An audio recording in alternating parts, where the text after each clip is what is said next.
그러니까 다 못 나가요. 그러니까 다음 주까지 걸쳐서 나갈 것이고 너네 생각해 보면은 지금 시험 얼마 안 남았어. 그지? 시험 3주도 안 남았어 지금. 그러니까 그 우리가 내가 얘기했잖아. 요 빛과물질의 이중성 요 파트는 그렇게 어렵진 않아요. 어렵지 않은데 그러니까 지엽적인 내용 되게 많고 암기도 많이 해야 되는데 앞쪽에 우리 파동의 간섭이나 이제 뭐 굴절 전반사 이쪽에 좀 신경을 많이 쓰셔야 돼요. 자, 그리고 67페이지의 빛의 이중성 거기부터 봅시다. 그러니까 이제 여기는 그 빛과 물질의 이중성이죠. 그래서 빛과 물질의 이중성이 단원명이고요. 여기 그치? 첫 번째로 나오는 게 빛의 이중성이고 빛의 이중성인데 내용을 다 알고 있죠. 보통 우리 이거 야 솔직히 이 광전효과나 이런 것들 내용 우리가 모르지 않잖아. 다 알잖아. 이걸 처음 듣는 사람 없을 거야. 기억이 안 나는. 무슨 분명히 한 번씩 예전에 한 번씩 다 들어봤어. 이거 너네 최소 2번 이상은 들어봤을 거야 아마. 진짜야. 다 알 거야 이거는. 그래서 빠르게 할 건데. 다 처음. 자, 그 빛의 이중성이 뭐냐면은 빛이 무슨 성 가지고 있니 원래? 파동성을 가지고 있지. 하지만 모두 가지고 있어. 나머지 하나 무슨 성질이니? 입자성. 그거 다 알고 있잖아. 봐봐. 이건 배우지 않아도 아는 거잖아. 그죠? 기본적인 상식이죠. 빛은 파동성과 입자성 둘 다 가지고 있다. 근데 파동성을 설명하는 가장 대표적인 설명이 뭐냐면은 이거 아셔야 돼요. 영의 이중슬릿이다. 즉 간섭이요. 자, 간섭 현상은 파동만 할 수 있어. 무조건. 입자는 절대 간섭이 되지 않아. 알겠죠? 그 다음에 입자성을 가지는 가장 대표적인 실험 현상이 뭐냐면은 광전효과. 지금 오늘 배우는 광전효과가 바로 입자성을 설명하는 내용이고요. 그 다음 하나 더 있어. 하나만 더 기억해 놓으시면 좋은 게 뭐냐면은 컴퓨턴 산란이에요. 뭐 하려고 했는데 이거 안 해도 될 것 같아서 그냥 뺄 건데 내용은 컴퓨턴 산란이라는 게 있어. 이거는 그 빛의 입자성을 증명하는 실험 중에 대표적인 실험 두 가지야. 이게 딱 두 가지. 그러니까 광전효과를 통해서 빛이 입자적 성질을 가지고 있구나라는 걸 알았고요. 이제 두 번째가 컴퓨턴 산란을 통해서 빛의 운동량을 정의했다는 거죠. 운동량을 정의. 됐죠? 이렇게 생각하시면 되겠고, 이제 그래서 우리가 뭘 얘기할 거냐면 이제 광전 효과에 대해서 얘기를 할 거다. 그리고 거기 책에 처음에 나와 있는 거잖아. 뭐 빛이 간섭하고 회절하고 반사하고 굴절 이런 거는 파동성이고, 그다음에 입자적 성질을 지금 최초로 찾아낸 게 뭐냐면은 바로 광전 효과라는 실험을 통해서 우리가 이거를 찾아냈다라고 생각을 하시면 되겠고요. 광전 효과. 자, 그래서 이제 광전 효과는 되게 간단하죠. 헤르츠라는 사람이 발견했고, 얘가 뭘 썼냐면은 금속판에다가 빛을 쬐었더니 그 빛으로부터 전자가 방출돼 나왔어요. 이렇게 되는 게 이제 광전 효과죠. 근데 이거를 당연히 헤르츠는 이걸 파동이라고 생각을 했기 때문에 이걸 파동이라는 게 궁극적으로 뭐니? 에너지의 이동이죠. 파동은. 그러니까 빛 에너지가 전달돼 와서 금속으로부터 어떤 전자를 끄집어내는데 에너지를 썼을 것이고, 그지? 에너지 관계로 보는 거야. 계속해서 파동이라는 것 자체가 에너지의 이동이니까 빛 에너지가 와서 금속판으로부터 전자를 끄집어낼 거야. 그러니까 금속으로부터 전자를 뺏어내기 위한 에너지가 필요할 것이고, 그거를 금속이 가지고 있는 에너지라고 하고, 이걸 나중에는 뭐라고 부르냐면 일함수라고 부를 거예요. 금속이 전자를 붙들고 있는, 가지고 있는 능력이라고 보시면 돼요. 에너지라고 보시면 돼. 그리고 남는 에너지는 전자가 그대로 흡수해서 가지고 나와서 튀어나온 전자를 우리는 광전자라고 할 것이고, 이 광전자는 그 에너지를 운동 에너지로서 EK로 가지고 나올 것이다. 이렇게 해석을 했단 말이야. 됐죠? 이게 헤르츠의 해석이었어. 당연히 빛이 파동이니까. 파동이라면은 당연히 이렇게 돼야겠지. 맞죠? 이렇게 해석을 했는데요. 자, 이렇게 이제 파동으로 해석을 해서 봤으니 이제 이걸 에너지 관계식으로 표시하면은 우리가 이걸 식으로 이렇게 쓸 수도 있죠. 빛 에너지에서 금속이 가지고 있는 에너지, 일함수겠죠. 이거는 금속이 가지고 있는 일함수를 뺀 값이 바로 광전자의 운동 에너지가 되겠구나 라고 생각할 수 있겠죠. 이 정도까지 이렇게 해석을 했었단 말이야.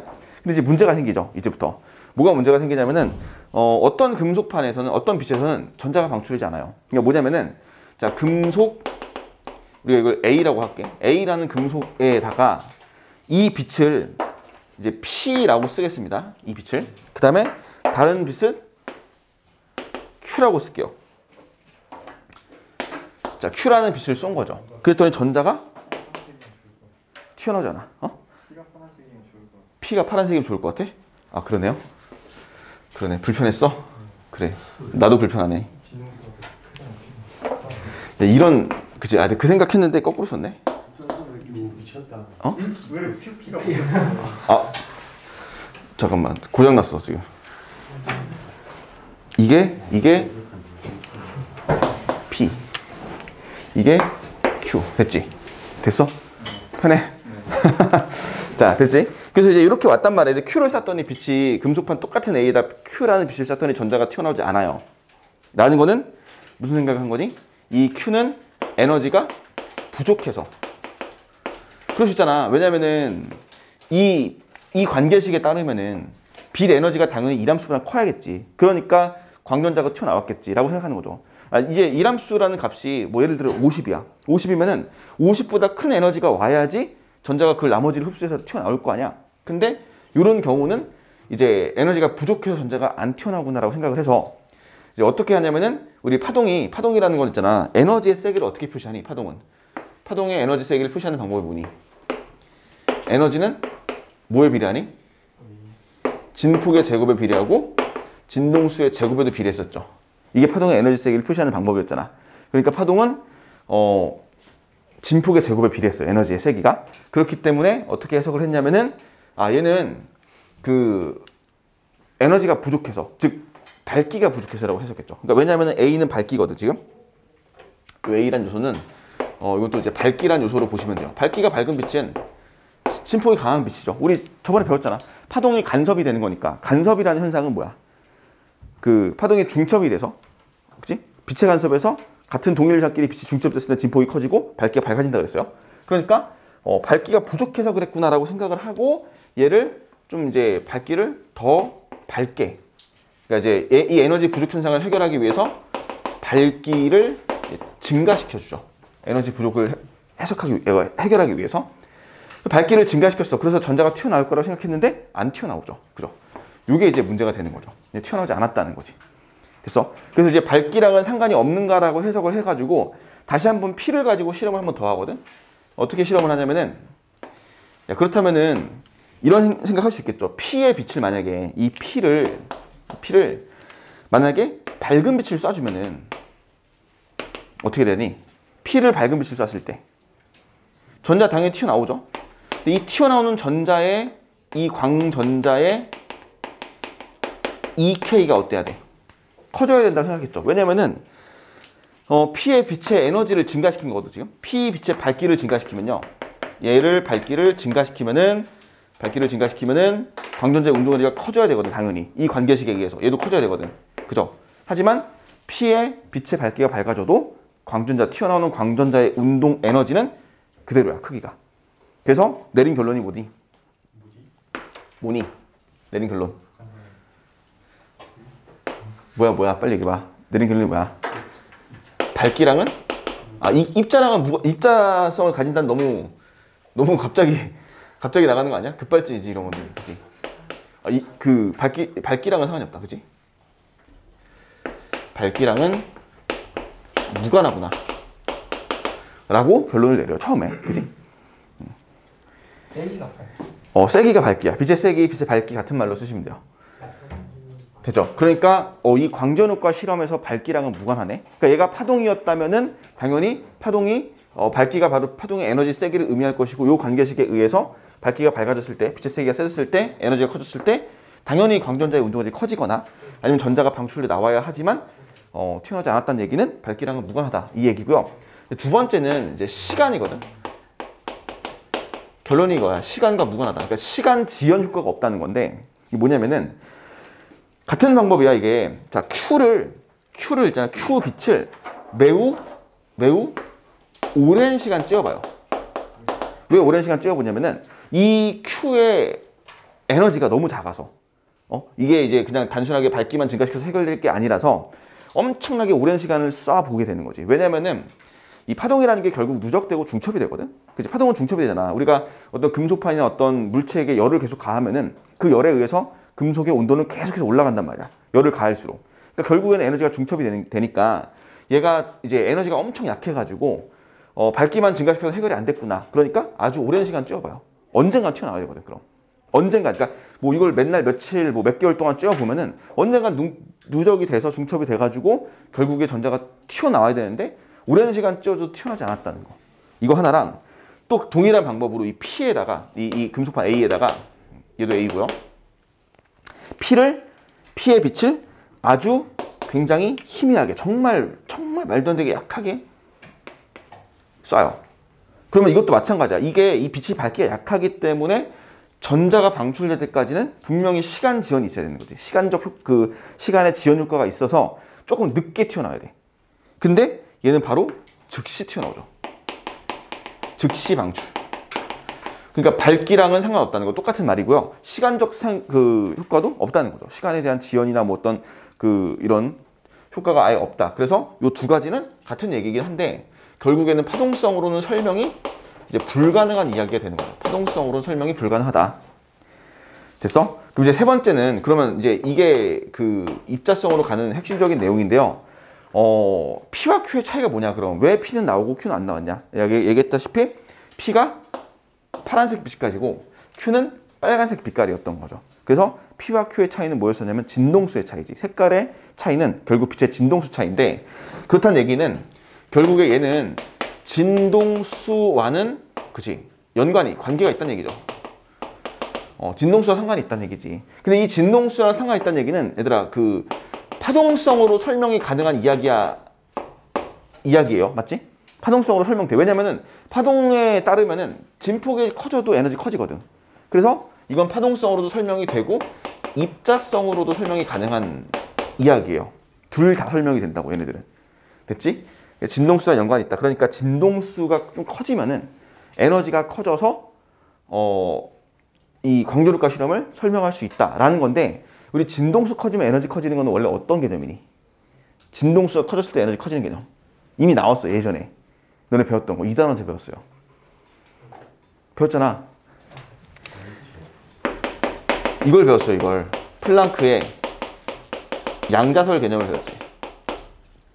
그지? 이게 광전효과 실험 참고로 1905년이거든. 역사적인 해지. 특수상승으로 발표된 해니까. 광전효과 실험 광량자설 나왔을 때 다시 얘기할게요. 광전효과 실험을 1905년에 발견한 게 아니라 아인슈타인이 광량자설이라는 걸 1905년에 이제 발표하는 건데 광전효과 실험은 그 전에 발견됐고 플랑크 양자설이 뭐냐면은 플랑크라는 과학자가 이거 얘기하잖아. 이건 보호 원자 모형 할 때 배웠잖아요. 그지? 인의 HF. 이게 뭐야? 진동수랑 비례하는 거잖아. 근데 그냥 비례하는 게 아니라 어떻게 돼 있어? 얘가 불연속적인 에너지 값을 가진다라고 해서 이걸 양자화 개념으로 최초로 도입되는 거지. 그러니까 플랑크는 사실 빛을 가지고 한 게 아니라 열을 가지고 있어요. 열을 가지고 흑체 복사 같은 거 이제 실험할 때 열 현상에 대한 해석이 안 되니까 그 열에 대한 현상을 맞춰주기 위해서 에너지라는 개념, 온도나 에너지라는 개념이 사실은 연속적이지 않았다. 불연속적이다. 딱딱 끊어져 있다. 라고 하는 어떤 양자적인 개념으로 가거든. 양자화. 양자화된 개념이라는 게 이제 나중에 입자로 가는 거예요. 결국 이 빛이라는 거를 입자 취급을 해줘야 된다는 건 이제 그렇게 결론이 내는 건데 일단 최초로의 플랑크의 양자설에 의해서 에너지랑 진동수의 관계가 비례하는 관계이면서 얘네들은 불연속적인 딱딱 끊어져 있는 입자적 개념으로 해석을 해야 된다라고 최초로 주장이 된 거고 이거를 아인슈타인이 그대로 적용한 거지. 어디다가? 빛에다가. 이 광전효과에다가. 그리고 보어는 그걸 그대로 원자 모형에다 적용시킨 거고. 그래서 전자의 에너지 준위가 뭐 돼 있어? 양자가 됐다. 이걸로 시작하는 거잖아. 전자의 에너지 준위. 그래서 보어가 좀 늦죠. 1900 훨씬 더 좀 이후고 보어는 이제 아인슈타인이 발표한 게 뭐냐면은 광양자설이라는 거지.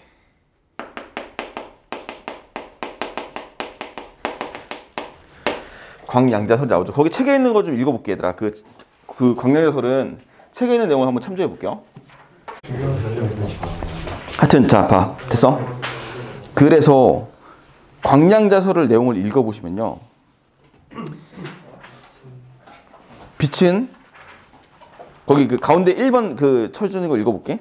광양자라고 되어 있는 부분 있잖아. 빛을 불연속적인 입자로 보고 빛알갱이를 광자라고 할 때 빛은 진동수에 비례하는 에너지를 갖고 금속 내부의 전자와 1대1 충돌하여 금속 외부로 전자가 방출된다 라고 되어 있지. 자, 이 광량자설을 얘들아 네 가지로 정리합시다. 첫 번째는 빛을 뭐라고 본다고? 빛은 불연속적인 입자로 보자. 그 입자를 뭐라고 불러? 광자. 그러니까 광자라고 해도 되고 광양자라고 해도 됩니다. 이거는 같은 말이야. 자, 두 번째는 뭐니? 빛은 불연속적인 입자이면서 진동수에 비례하는 에너지를 갖는다. 그러니까 얘는 에너지는 진동수와 비례한다. 이걸 이제 HF꼴로 정의할 수 있다. 또는 얘는 같은 방법으로 람다분의 HC로도 정의할 수 있죠. 자, 빛은 진동수에 비례하는 에너지를 갖는데 세 번째는요. 금속 내부의 전자와 어떻게 되니? 1대1 충돌을 합니다. 됐죠? 전자와 1대1 충돌을 해요. 자, 빛은 불연속적인 입자로 보시면서 그 다음에 에너지는 진동수에 비례하고요. 그 다음에 전자와 1대1 충돌해서 전자를 내보낸다. 이게 광량자설의 핵심이고요. 네 번째가 하나 더 있어. 여기까지 필기해 놓읍시다. 네 번째는 그러면 이제 우리가 최초로 중요했던 빛을 파동으로 봤을 때는 밝기가 그 에너지의 세기였거든. 근데 이걸 빛을 입자로 보게 되면 그럼 밝기는 무엇이냐면은 밝기라는 건 바로 입자의 수, 즉 광자의 개수입니다. 밝기는 광자의 수로 취급합시다. 광자 수 많아지면 에너지 커지니 작아지니? 광자 수가 많아지면 에너지 커지는 거 맞아? 맞지? 이것도 맞잖아. 맞는 말이지. 왜냐면은 광자 한 개 한 개의 에너지는 커지지 않지만 양이 많아지는 거잖아, 결국. 그치? 양이 많아지니까 이 밝기라는 개념을 에너지로 표현을 하긴 하거든. 그러니까 이 빛을 입자로 본다고 해서 밝기가 에너지의 세기를 표시하지 않는 게 아니라 밝기도 에너지의 세기야. 왜냐면 수가 많아지면 에너지 전체 에너지 커지는 거거든. 그죠? 그러니까 이런 거야. 밝기라는 거는 단위 면적에 입사되는 입자의 수로 보는 거야. 입자의 수.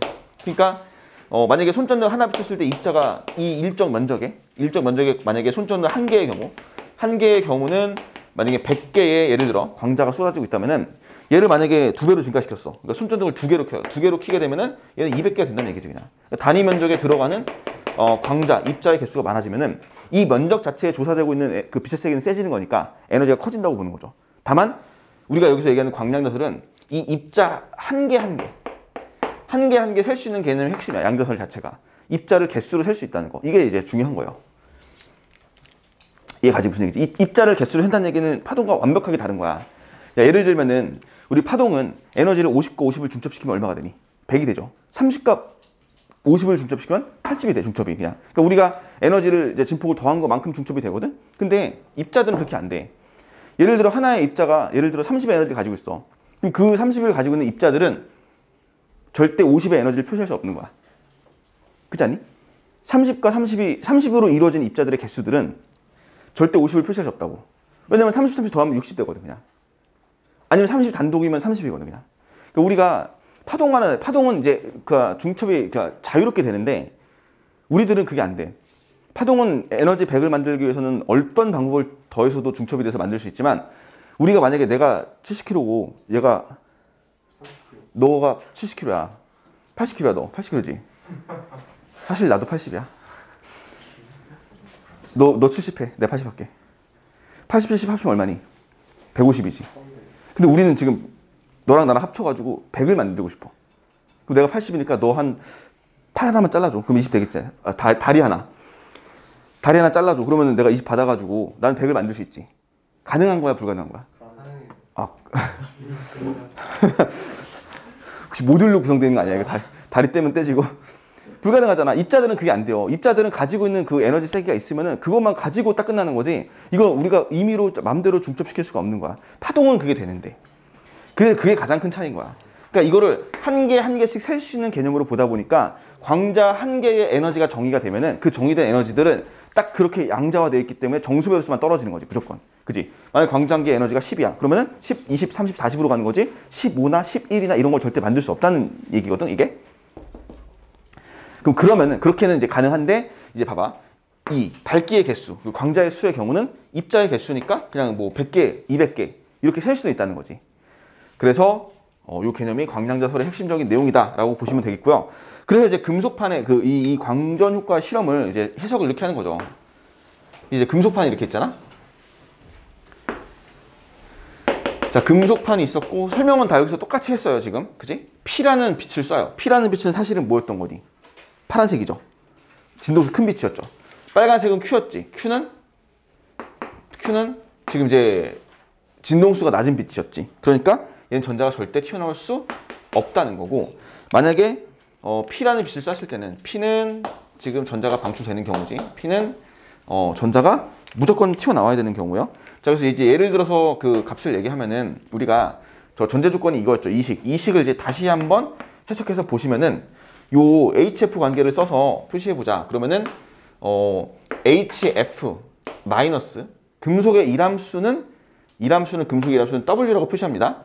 W 그리고 EK라고 쓸 수 있겠죠. 광전자의 운동 에너지니까 이렇게 식을 하나 만들 수 있는 거지. 맞죠? 그래서 단순한 이야기야. 되게 숫자를 집어넣으면은 얘 이람수, 금속의 이람수를 50이라고 합시다. 그럼 금속 Q의 빛의 에너지 세기는 얼마였냐면은 얘는 30이었다는 거지. 그러니까 50이 이제 하나의 전자를 끄집어내기 위해서 필요한 에너지는 얼마냐면 50인데 Q라는 빛의 입자 한 개, 한 덩어리에 그 입자 한 덩어리의 에너지 값은 30밖에 안 되는 거죠. 됐지? 그러니까 전자를 끄집어낼 수 없었다. 그러면 P의 빛은 예를 들면은 얘가 이제 한 70 정도 되는 거죠. 70 정도의 에너지 세기를 가지는 빛이었다라고 해서 이 P라는 빛의 입자 한 개는요, 한 덩어리는, 한 알갱이는 에너지가 70이기 때문에 전자를 끄집어내는데 필요한 이람수 50을 써버리고 남는 전자는 이게 얼마야지 에너지는 20을 가지고 튀어나오겠다. 이렇게 해석을 하는 거죠.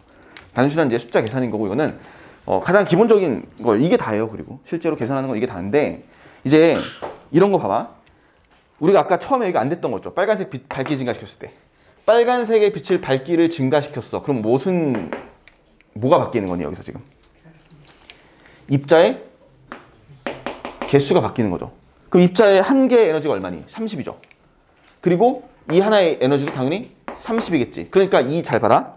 이 덩어리에 이 빛의 밝기가 좀 2배 증가된 이 빛의 에너지는 얼마니? 총 60이죠. 맞아? 중첩돼야 안 돼? 돼요. 중첩돼요. 중첩되고 30, 30 합쳐져가지고 중첩이 되잖아. 60 된다고. 60인 채로 와가지고 전자 이걸 끄집어내는데 에너지 얼마 필요하니? 50이지. 그럼 전자 튀어나와 안 튀어나와?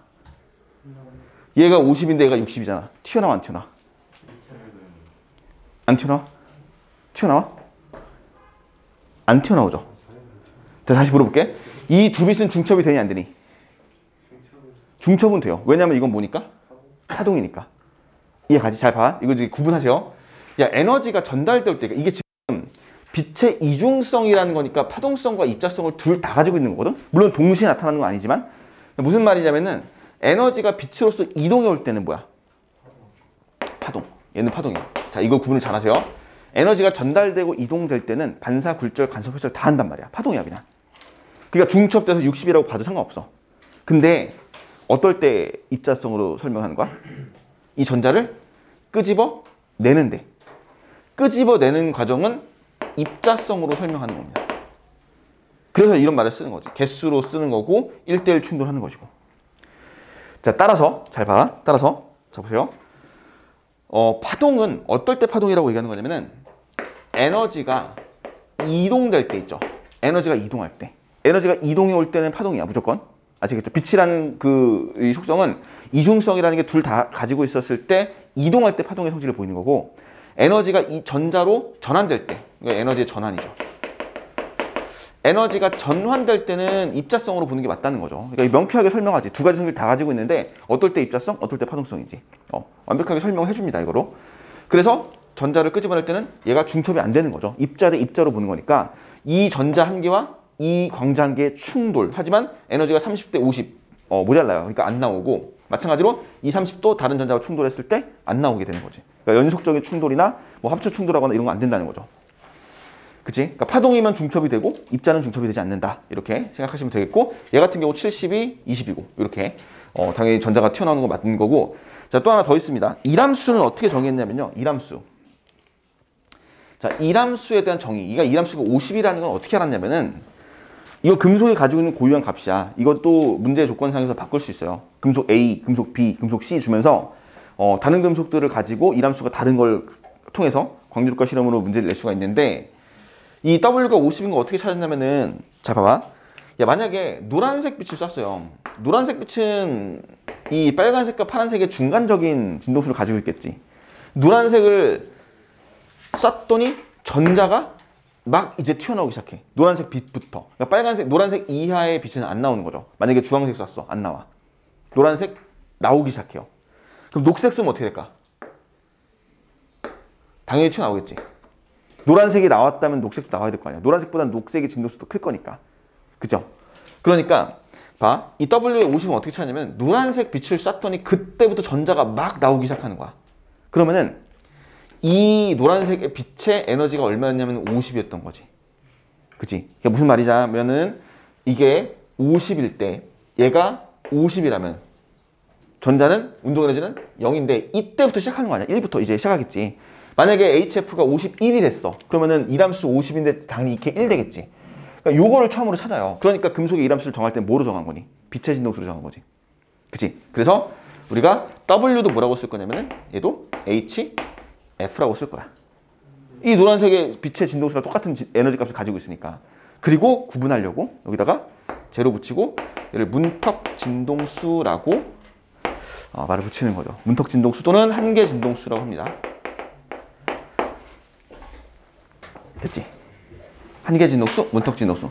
자, 이거 50, 50 쐈어. 그러니까 이람수 50인데 빛을 50 쐈단 말이야. 전자 튀어나와 안 튀어나와? EK가 0이거든? 튀어나와 안 튀어나와? 이건 튀어나온다고 볼 수도 있고 안 나온다고 볼 수도 있겠지. 그러니까 너네 학교 기준으로는 이거 물어봤잖아. 이거 안 나올 거야. 물어보면 이건 너무 양아치야, 진짜. 이걸 물어보는 건 말도 안 되는 건데 이거 임기각 42도인데 이게 딱 갔더니 이게 굴절각이 50도래, 90도래. 이거 전바사 됐어, 안 됐어? 이때부터 전바사가 시작되는 거잖아. 전바사 됐어, 안 됐어? 근데 학교에서 안 됐다고 뭐라고 했었어? 그거 안 중요하지 않나요? 안 중요하지. 근데 학교에서 안 된다고 뭐라고 했다며, 말했다며, 그렇게. 그렇게 했대, 말을 했대. 이건 전바사한 게 아니라고 얘기했대요. 그렇대. 그러면 이 논리대로라면 이것도 관계력과 일어나지 않은 거잖아. 그치? 하여튼 근데 원래 중요한 게 아니야, 절대. 알았지? 절대 따질 가치가 없는 내용이야. 근데 학교에서 언급했다고 하니까 말하는 건데 나는 보통 애들한테 이거 관계력과 일어났다고 보라고 해요, 보통. 의미 없는 건데. 이거보다 조금이라도 커지면은 당연히 이제 EK가 증가하기 시작하겠죠, 이렇게. 그러니까 여기서부터 전반사가 일어나는 거다라고 보면 돼. 이것도 중요한 게 하나 더 있어. 여기다가 이거 붙여줘야지. 얘들아, 요거. 왼쪽 가로 붙여줘야 돼요, 그치?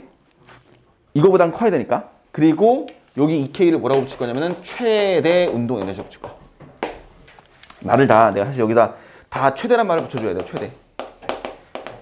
최대 운동 에너지. 이렇게 해석하시면 돼요. 왜 최대라고 붙이냐면은 이런 경우가 있거든. 여기다 자리가 없으니까 여기다 하자. 이런 경우가 있어, 이런 경우. 여기에 이람수가 50이야. W는 50인데 빛이 들어와가지고 전자를 끄집어냈어요. 근데 얘가 지금 이대로 하면은 얘가 대충 70이고 얘가 20이었단 말이야. 근데 여기 들어있는 전자가 들어오는 빛에 의해서 튀어나갈 수도 있죠. 조금 더 깊숙하게. 그러니까 쉽게 말하면 모래에 묻혀있다고 보시면 돼요. 이 광주력과 입자로 설명할 때 보통 모래에 묻혀있는 구슬로 많이 설명하거든. 깊이 묻혀있는 구슬을 끄집어내기 위해서는 더 많은 에너지가 필요한 거야. 이람수가 커지겠죠. 그러니까 얘는 이람수가 50은 아닐 거라고. 한 52라고 합시다. 예를 들어. 그럼 여기서 튀어나온 전자 에너지 얼마니? EK는 18 정도가 되겠죠? 이런 식으로 표시할 수 있으니까 EK라는 거는 항상 최대 값을 표시를 하는 거고요. 그 최대 값은 금속 표면 기준으로 보는 거야.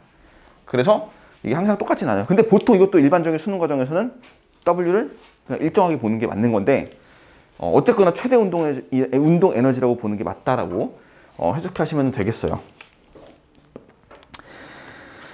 자, 좀 쥐었다 합시다. 자, 그 67페이지를 보면은 얘들아 파동설에 의한 예상과 광전효과 실험의 결과 한번 봐주시면 돼요. 빛의 밝기 세기, 진동수, 그다음에 전자 방출 시간까지 나와 있던 거 아까 했던 거고요. 야, 그리고 밑에 보시면은 그게 있거든. 그 이제 금속박이 있는데, 그 검전기가 있는데 혹여나 이걸 또 검전기를 모르는 애들이 있어서, 그치? 학교에 검정기 없어요. 있지 않아요? 있어서 없어. 제가 물어본 거 없어. 학교에 검전기가 없다는 게 뭐야? 검전기 자체가 없다는 거야? 시험기구로. 아, 시험기에 검전기가 없다고? 이건 중학교 때나 하는 거지, 그치? 아카데미 때문에 이해하기 물어본 거 없어요. 이거 있잖아, 뭐 하냐면 여기다가 얘들아 적외선 등을 쬐어요. 적외선 등을 쬐니까 반응이 없대. 근데 이거를 자외선 등을 쬐이지. 쪼이면은 어떻게 될까? 그치, 얘가 벌어지겠죠. 오므라들어? 오므라들 수도 있어. 누가 오므라이스라고 했냐? 미리 검전시켜놓고 마이너스 아니, 어딨어? 벌어질 수도 있고, 요 봐봐, 요거를, 그지? 요 자체가 벌어질 수도 있고, 그다음에 오므라들 수도 있어요. 됐어? 벌어지는 경우는 원래 뭐였을까? 그럼? 아무것도 해놓지 않아요. 벌어지는 경우는 얘가 중성 상태였을 거지, 그지? 중성 상태 또는 뭐 원래 벌어졌을 수도 있어. 그러니까 이제 두 가지 케이스 다 나오죠, 얘는. 뭐니? 원래 뭐야? 중성이던지. 원래 마이너스겠지. 플러스였으면은 플러스구나, 그래. 플러스구나, 그지? 이 전자가 빠져나가는 상태잖아. 거기서 얘를 빛을 쬐어줘가지고 더 나가는 거야. 그럼 더 플러스죠. 그거 하나랑 오므라드는 경우는 어쨌더니 오므라드는 경우는 두 가지고 있죠, 얘도. 근데 오므라드는 경우는 세 개로 나눌까, 케이스를? 오므라드는 거 하나. 됐어? 오므라드는 건 어떤 케이스야? 얘가 원래 마이너스. 자꾸 누가 오므라이스라 그래? 오므라드는 케이스는 뭐야? 마이너스였지. 원래 마이너스 대전되는 상태에서 얘를 자외선 등을 쬐어주니까 전자가 자꾸 빠져나가는 거야. 그러니까 얘는 중성이 되겠지. 그치? 그리고 나서 시간이 더 지나면은 이거 오므라들다가 다시 어떻게 돼가? 다시 또 벌어지겠지? 왜 벌어질까? 또 벌어지는 이유는? 그치? 얘가 이제 플러스가 되면서, 그치? 오므라들다가 다시 플러스가 되면서 벌어질 수 있겠죠. 이런 케이스를 물어볼 수가 있는 거고요. 그 다음에 또 뭐 하나 혹여나 더 얘기하자면은 검정기 대전시키는 방법 알지? 그치? 이거 대전시키는 방법? 이건 있잖아, 기본 상식이야. 이게 물투도 나오거든, 문제가. 애들 물투 하는 애들 보면 물어봐. 이거 어떻게 되는 거냐고. 혹여나, 그러니까 한 번만 얘기해보자. 다시 하지 말자. 여기다가 대전체를 접근시키죠. 마이너스로 전기를 띠고 있는 대전체를 접근시키는 거야. 마이너스. 그럼 얘 어떻게 되니? 마이너스 대전체가 접근했어. 어떻게 돼요? 여기가 플러스, 여기가 마이너스니까 처음에는 벌어진다. 맞지? 벌어지는 이유는 마이너스로 대전되기 때문에 벌어진다. 두 번째, 여기다 손가락을 대죠. 손가락을 댄다는 얘기는 무슨 뜻이야? 이건 이제 접지라고 하는데, 말 그대로 땅을 연결시키는 거예요. 땅은 굉장히 큰 중성인 전자 보관 창고, 전하량이 무한대인 중성인 상태예요, 땅은. 그래서 이 전자가 지금 현재 이 마이너스 대전체 때문에 내려왔거든, 금속 밖으로. 그래서 벌어진 거잖아. 근데 접지를 시켜버리면 땅에 연결되면서 이 마이너스가 여기 있을 이유가 없거든. 다 빠져나가죠. 그지? 빠져나가니까 손을 타고 전자가 빠져나갑니다. 그래서 얘는 다시 중성이 돼요. 오므라들죠. 오므라든다. 그 이유는 중성이니까. 이렇게 보시면 되겠고, 둘을 동시에 제거. 그지? 이제 이 대전체와 접지 상태의 손을 동시에 제거시키면은 얘가 플러스 얘 중성이었죠, 아까? 중성이었는데 플러스의 중성이니까 전체적으로 뭐가 되니? 플러스가 되겠죠. 그러니까 다시 살짝 벌어진다라고 생각하시면 됩니다. 각각의 단계는. 참고로 알아놓으세요. 이거는 너무 기본적인 상식이라서. 됐죠? 이렇게 알아놓으시면 되겠고, 넘어가셔서 이제 68페이지 넘어가시고 68페이지 내용 다 했죠. 이거 우리 식 한 번만 더 정리해 볼까? 우리 저 뭐야 빛 에너지 이거 하나만 더 써봅시다. 빛 에너지 빼기 금속의 이람수 W는 이제 광전자의 최대 운동 에너지를 구하는 식이다 라고 해서 이걸 식으로 표시하면 HF 마이너스 HF 제로 그리고 얘는 2K 뭐 2분의 1 MV 제곱이다 이렇게 표시가 되죠. 됐죠? 이렇게 알아놓으시면 되겠습니다. 그리고 넘어가셔서 광전효과 실험이라는 게 있지. 광전효과 실험. 네, 이게 내용이 되게 어떻게 보면 이제 되게 자세하게 하면 되게 많은 내용인데 이거 어떻게 50분 안에 끝나지? 나 지금 벌써 50분 한 것 같은데? 50분 좀 못했네. 한 40분 정도 했네. 쌤이 설명을 반을 했어요. 아 근데 근데 하긴 해야 돼. 그러니까 필수적인 건 해야 되잖아. 생명식 무슨 나오지? 그 수업 전개가 어떻게 되는지 궁금하네. 생명식 수업 나오지. 개념 따위 필요 없다. 문제만 풀면 돼. 자, 그 광전효과 실험은 실험 장치가 이렇게 구성되어 있죠. 금속판에 여기 이제 진공관으로 싸죠. 이렇게 진공관을 쏜 다음에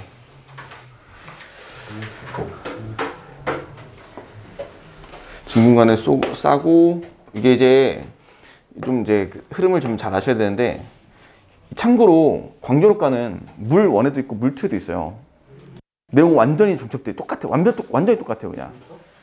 근데 문제만 좀 다르지. 문제 스타일만 좀 다르지. 그러니까 너네한테 물 투 문제를 줘도 그게 물 투 문제인지 물 원 문제인지 구분할 수 없는 수준이야. 똑같아요 그냥. 완전 똑같아. 물론 스타일이 좀 다르긴 해요. 조금의 스타일이 다르긴 한데 그 물투 안에 내는 스타일이 좀 이렇게 특유의 스타일이 있거든. 물투의 스타일이. 근데 물원 같은 경우는 이제 좀 그지. 물투는 좀 정량적 계산 진짜 많이 시키는 편이고 물원은 원래 정량적 계산 안 시켰는데 최근에 수능 트렌드는 또 시키는 추세야. 최근에 수능 트렌드는. 뭐라고? 뭐라고 했지? 물투 내신? 내가 요즘 살면서 되게 많이 듣는 말 중에 하나야. 물투 내신 하냐고. 아니 물투 내식이요. 내실? 내신 하냐는 거 아니었어? 시험에 아, 내가 내냐고? 난 안 내지. 물투와 물원을 구분할 게 없는데 뭘 그 구분해서 낼 게 있냐 이거지. 학교에서도 똑같아요. 학교에서도 똑같이 낼 거야. 아니 사실 너네 교재에 있는 광전효과는 다 물투 문제야. 이미 물투 문제야. 근데 너네 저는 이질감 없잖아 그냥. 근데 이게 저 보니까 저 이번 책 보니까 다 물투거든요. 이미 이번에 있는 교재들은 다 물투, 물원 이게 왜냐면은 물질파라는 내용 자체가 원래 물투에 있던 내용이야. 원래 물투에 있었던 내용이야. 그러니까 기출 문제들이 물투밖에 없는 거야. 또는 과거 이전 교육 과정이 물원에 있었거나. 그러니까 이건 내가 말했잖아. 3단원은 파동 이 3단원 쪽은 그 물원 물투의 경계가 거의 없어요. 그냥 거의 없다고 보시면 돼. 그 너네 숙제 해본 친구들 알겠지만 얇은 막간섭 없지 문제. 그지? 거의 없지 않나? 있어봤자 막 되게 쉬운 거 나오지 않았어? 그 얇은 맛 간섭은 오늘 내가 그래서 문제를 좀 많이 더 갖고 왔는데. 홈 파져 있는데. CD? 저 나가도. 근데 나중에 한번 그러니까 다음 주에는 이제 그 문제풀이 교재 거 설명 쭉 다시 한번 할 건데, 일단 오늘은 좀 진도를 빨리 나가려고 시험이 생각보다 안 남아가지고. 자, 광전효과 실험은 기본적인 전제 조건이 쏘고 있는 진동수가 문턱 진동수보다 크다고 가정을 해요. 그러니까 광전효과가 일어나지 않는 경우는 없어요. 그런 상태에서 빛을 쏘는 거죠. 여기다가 빛을 쭉 쏴요. 금속판에다가 이제 빛을 이제 쏘게 되는 거지. 빛을 쏘게 되면은 여기 전자가 튀어나오겠죠. 전자가 이제 튀어나올 것인데 여기서 이 튀어나온 전자가 이 금속판 쪽으로, 여기도 금속판이 살짝 있다고 보시면 돼요. 금속판, 여기도 금속판이 작게 있다고 보시면 되겠고, 이 금속판 쪽으로 전자가 들어가는 형태로 실험이 구성되어 있고, 얘는 이제 전원장치야. 얘는 전원장치가 이렇게 돼 있고,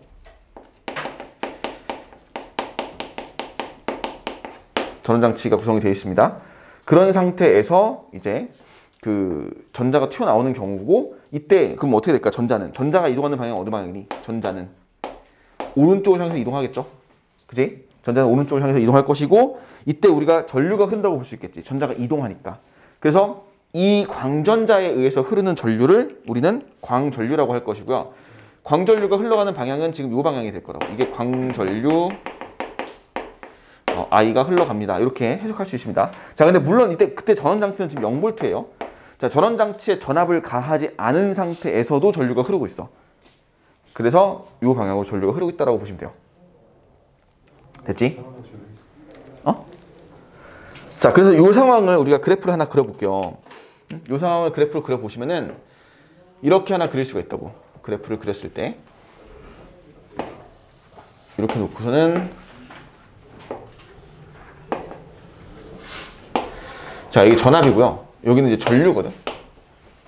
됐지? 전압 전류 그래프를 그렸습니다. 그리고서는 전원장치의 전압이 0V인데 전류는 흐르고 있어요. 이렇게 표시가 되겠지. 그렇죠? 이게 기본적인 광전효과의 가장 기본 형태 상황이야 지금.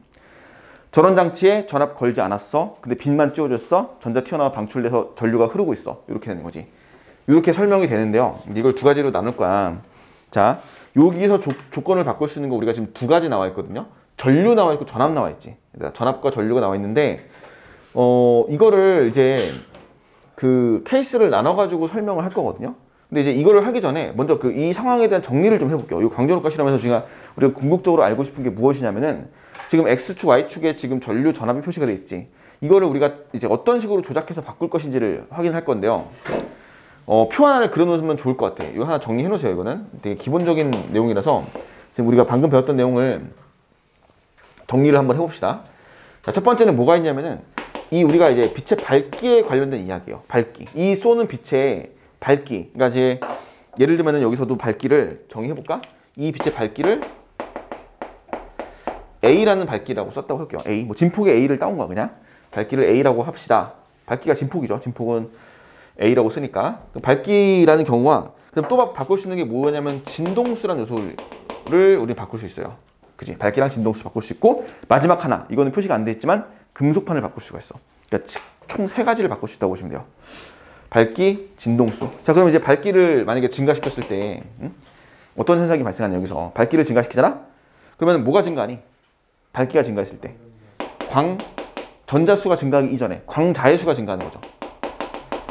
광자수가 증가합니다. 근데 얘네들은 1대1 충돌을 해요. 그지?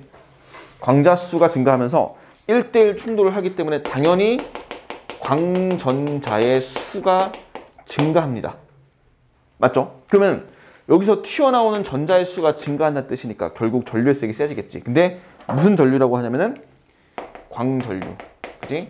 광전류의 세기가 증가해요. 이렇게 설명이 되는 거지. 그러니까 다시 말할게요. 밝기가 증가한다는 얘기는 결국 전류의 세기로 우리가 이걸 확인할 수 있구나. 그리고 전류의 세기는 우리가 뭐라 그랬냐면 얘를 양적인 의미라고 보시면 될 것 같아요. 질과 양의 개념에서 양적인 개념. 됐죠? 그러니까 에너지의 질적인 측면과 에너지의 양적인 측면으로 두 개를 분류해서 보는 게 좋아. 근데 여기서 전류는 양적인 측면이야. 참고로 전류의 우리 정의 어떻게 되니? 전류. T분의 Q거든.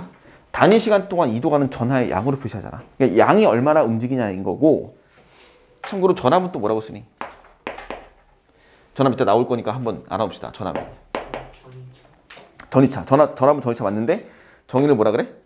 Q분의 W라고 하시면 돼요. 원래 이거 좀 더 디테일한 게 있는데 그거는 물투 때 배우면 되고요. 그냥 우리 전압 이러면 그냥 Q분의 W. 단위 전압 1쿨롱이 가지고 있는 일의 양 또는 에너지의 양이라고 보시면 에너지의 양이다. 얘는 질적인 의미지. 그치? 1쿨롱 한 개가 얼마의 그걸 가지고 있냐 이런 거잖아. 그죠? 그렇게 생각하시면 돼요. 그러니까 너네 뭐 그런 거 있을 거야. 막 되게 그 수와 질의 의미를 서로 어떤 데에다 더 가중치를 줄 것인지는 개개인의 성향이잖아. 그치? 뭐 내가 차를 하나 사는데 나는 차가 여러 대 있는 게 좋아서 1,000만 원짜리 뭐 경차를 종류별로 다 사는 거야. 한 5대를 사요. 5천만 원을 가지고 1,000만 원짜리 차를 5대 사는 거야. 그래서 나는 골라서 월요일에는 마티즈 타고 화요일에는 모닝 타고 이런 거지. 뭐 수요일에는 캐스퍼 새로 나왔잖아. 캐스퍼 같은 거 타고요. 그런 거야. 근데 아니면은 차라리 5천만 원 가지고 나는 뭐 BMW 같은 차를 하나 사겠어. 차라리. 한 대만 가지겠어. 이런 측면이죠. 하나의 가치가, 그러니까 근데 결과적으로 그 총 5천만 원이라는 가치를 봤을 때, 에너지 크기를 봤을 때 질의 의미냐 양의 의미냐의 차이인 거라고 좀 에너지를 구분해 주시면 좋아요. 이것도. 이거 두 개 곱하면 뭐 나오니? 질과 양을 곱하면 뭐가 나와? 전체 에너지가 나오죠. 그걸 전력이라고 하잖아. 시간당. 물론 여기 시간당이 들어있긴 한데 단위 시간당의 에너지 이렇게 표시가 되는 거지. 하여튼 전류의 뜻이 그런 거고요. 자, 이번에 진동수를 증가시켰어요. 광자 한 개 한 개에 뭐가 증가하니? 광자 한 개? 그치, 에너지. 광자 한 개에 한 개의 에너지가 증가합니다. 맞죠? 딱 봐도 보죠. 수의 의미와 한 개의 에너지의 의미. 이렇게 되는 것이고, E-W는 EK의 관계에 따라서 결국에는 지금 E가 증가하니까 EK도 증가할 것이고, 다시 한번 정리하는 거야. 그렇다면 광전자의 뭐가 증가하니? 최대 운동 에너지가 증가해요. 그치? 그럼 광전자의 운동 에너지가 증가한다는 얘기는 결국 뭐로 확인할 수 있냐? 이거는 또 정지 전압이라는 걸로 확인할 수 있습니다.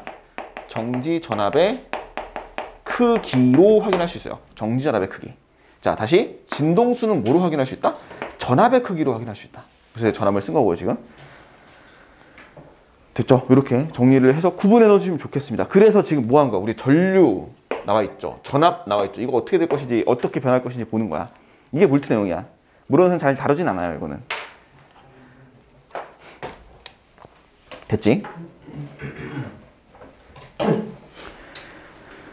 자, 그래서 이제 여기서 이제 봤을 때 기본적인 그래프를 그렸을 때 이렇게 되는 건데, 이 그래프를 기본으로 우리가 해석을 좀 더 해볼게요. 뭐가 있냐면은 일단 첫 번째로 전원장치의 처음 출발은 전압이 0V인 게 이제 시작이었는데, 여기다 이제 전원장치에 전압을 가할 거야. 이제 전압을 이제 가하는데, 전압을 플러스 방향으로, 그러니까 이게 순 방향이라고 하죠. 순 방향에 양 전압을 거는 거야. 그러니까 무슨 말이냐면은 현재 전류가 흘러가는 방향대로 전압을 거는 거죠. 현재 전류가 흘러가는 방향대로 전압을 걸 수가 있고, 아니면은 거꾸로 반대편으로 마이너스, 역방향이죠. 역전압. 역방향의 전압을 또 걸 수가 있구나. 그치? 역방향의 전압을 걸 수 있구나. 이렇게 해석할 수 있어요. 그렇다면은 순 방향의 전압을 걸면요, 여기에 플러스가 연결되는 거거든. 지금 플러스 전압이 연결되는 건데, 그죠? 그렇다면 전자가 어떻게 될까? 더 잘 끌려오겠지. 그지? 잘 봐. 플러스 전압을 가해주면은 전자가 더 잘 끌려올 거야. 전자가 잘 끌려오면 전류 어떻게 될까? 전류 증가하겠지. 그치? 전류가 증가해서 쭉 증가해요. 맞아? 이건 또 틀렸어. 그치? 이건 또 틀려요. 전류가 조금 증가하다가 어떻게 돼? 일정해져야 돼. 이게 이제 중요하죠. 내신 같은 경우에서 수능에서는 잘 다루지 않는 거긴 한데, 수능에서 막 이걸, 그러니까 수능에서 그래프가 이렇게 막 이거 플러스 살짝 증가하는 건 거의 표시 안 될 거야, 아마. 근데 조금 디테일하게 표시하자면은 살짝 플러스 전압을 가하는 순간 증가하다가 일정해져요. 왜 증가하냐면은 전자가 방출돼 나오잖아. 근데 그 전자들이 모두 여기로 다 끌려가요. 플러스 전압을 걸면은. 그러니까 사실은 얘가 플러스가 아니었을 때는 조금 이제 흩어진 애들, 이제 방전되는 애들도 있을 것이고, 완벽한 모든 전자가 여기 들어간다는 보장이 없는데, 여기다 플러스를 좀 강하게 걸어주면은 그만큼 전자가 더 많이 끌려갈 거기 때문에 플러스에 의해서 전류가 증가할 것이다. 이건 맞는데, 그렇다고 해서 이게 무한정 증가하는 건 아니고 또 일정해져요. 왜 일정해질까? 뭐가 안 바뀌니까? 빛의 밝기가 안 바뀌니까. 밝기가 안 바뀌면 광전자 수 안 바뀌잖아. 그러니까 광전자 수는 전류 세기는요, 무조건 밝기가 컨트롤해 주는 거야. 근데 밝기 바꾼 게 없잖아, 지금. 그러면은 얘가 금속판에서, 얘가 아무리 플러스가 걸린다고 해도 금속판에서 전자를 더 끄집어내 올 수는 없는 거지. 그지? 막 이런 거야. 여기 플러스 엄청 세니까 금속판에서 전자가 막 끌려오는 거야. 막 빠져나와, 거기서. 뽑혀 나오는 거야. 그건 말이 안 되지. 그래서 전류는 일정해져요. 뭐에 따라서? 밝기에 따라서. 그게 밝기는 곧 최대 전류를 의미하는 거야. 그래서. 됐죠? 이렇게 하나 정리해 놓으시면 되겠고요. 자, 두 번째는 역방향의 전압을 걸었을 때인데, 역방향의 전압을 걸어버리잖아? 역방향의 전압을 걸어버리면은, 자, 이번엔 얘가 플러스 전압이 아니라 마이너스가 걸려, 마이너스. 얘가 마이너스 전압이 딱 걸려있는 거죠, 이게. 그러면 전자들이 잘 못 들어오겠지. 여기서 방해받을 거니까. 그러니까 역방향의 전압을 걸어버리면요, 얘가 전류가 감소하기 시작하겠지. 마이너스 힘 받아가지고. 그래서 쭉 감소하게 돼요, 이렇게. 그러니까 실제로는 그래프가 이렇게 나올 것이고 어느 순간에 전류가 완벽하게 흐르지 않는 경우가 생기겠죠. 광전류가 0이 되는 순간이 생길 것이고 그때를 우리가 VS라고 하고 얘를 정지전압이라고 읽어주는 거예요. 정지전압. 따라서 정지전압의 크기는요. 얘들아, 정지전압의 크기는 뭘 의미하는 거냐면은 정지전압의 크기는 결국 광전류가 얼마가 될 때? 그치, 광전류 세기가 0이 될 때죠. 정지전압의 크기는 광전류의 세기가 0이 될 때를 우리는 정지전압이라고 한다. 이렇게 해석해 주시면 되겠죠. 정지전압의 크기는 결국 광전류의 세기다. 0이 될 때 전압이다. 라고. 그지? 마치 전반사가 시작되는 각도의 그 값을 임계각이라고 하는 것처럼 그 순간의 크기, 전류가 0이 되는 순간의 크기를 정지전압이라고 합니다. 라고 하고 정지전압은 누가 결정해 주니? 진동수가 결정해 줘요. 이렇게 해석하시면 되겠고요. 여기다 써도 지금 보일라나? 그래프를 두 가지를 더 그려볼게요. 봐봐. 하나는 뭐냐면은 동일 조건에서 보세요. 동일 조건에서 원래 기본적인 조건을 우리가 이렇게 좀 작게 쓸게요. 이렇게 됐다고 칩시다. 이게 이거야 지금. 근데 여기서 이제 뭘 할 거냐면은 1번 밝기를 증가시켜요. EA로 진동수는 그대로 F인데 이런 경우가 하나 있어. 그렇지? 밝기를 증가시켰어. 밝기 증가시키면 어떻게 될까? 전류색이 바뀌죠. 그 전류색이 바뀌니까 얘가 정지전압은 그대로인데 전류색이만 이렇게 딱 증가하는 거지. 이런 식으로. 자, 이때 예전류를 I라고 합시다. 그럼 예전류는 2I 된다. 맞아 틀려? 예전류는 2I가 된다. 맞아 틀려? 맞는 것 같아요. 맞죠? 이건 맞아요. 맞아? 왜 맞아? 그치, 개수가 2배 되니까. 그러니까 이건 초대전류 기준으로, 그지? 그러니까 사실 얘가 뭐 사방으로 퍼져나가는 애들까지 뭐 흩어진 애들은 모르겠는데 모든 애들이 다 들어간다고 하는 초대전류 기준으로 봤을 때는 아까 얘기했죠. 밝기가 2배 되면 광대수 2배 되거든. 광대수 2배 되면 같은 면적에 들어가는 빛의 색이 그 광대수가 2배로 들어간다는 얘기니까 1대1 충돌했을 때 2배 더 튀어나오겠지. 그러니까 얘는 2배가 되는 게 맞고요. 1번. 자, 2번의 그래프를 그려볼게.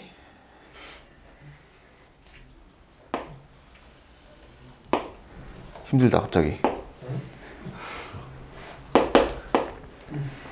이제 쉴 때가 된 건가? 네. 아니 근데 아직 한 챕터가 남아있는데 얘들아? 좀만 더 오시자. 어? CCD 어렵다고? 아 어려워? 그럼 안 할게. 다음 주에 할 거야.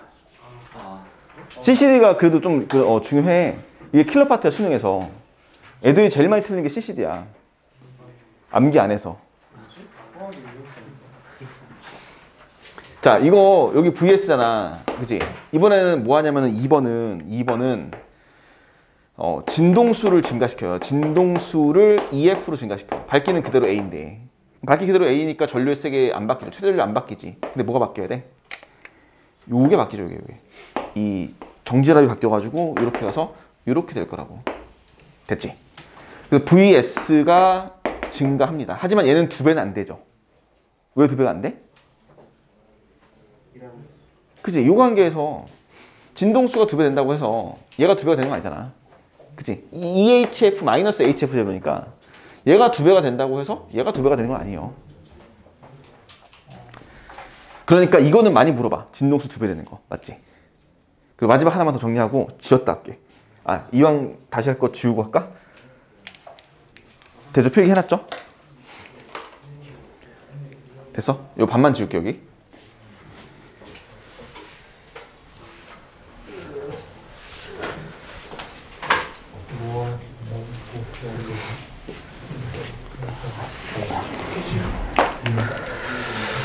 이거 하나 보시면 좋아. 금속에다가 P를 쐈더니 이 전자가 튀어나온 에너지가 E래요. 됐지? 그 다음에 Q라는 빛을 쐈더니 이제 얘는 E1래. 그리고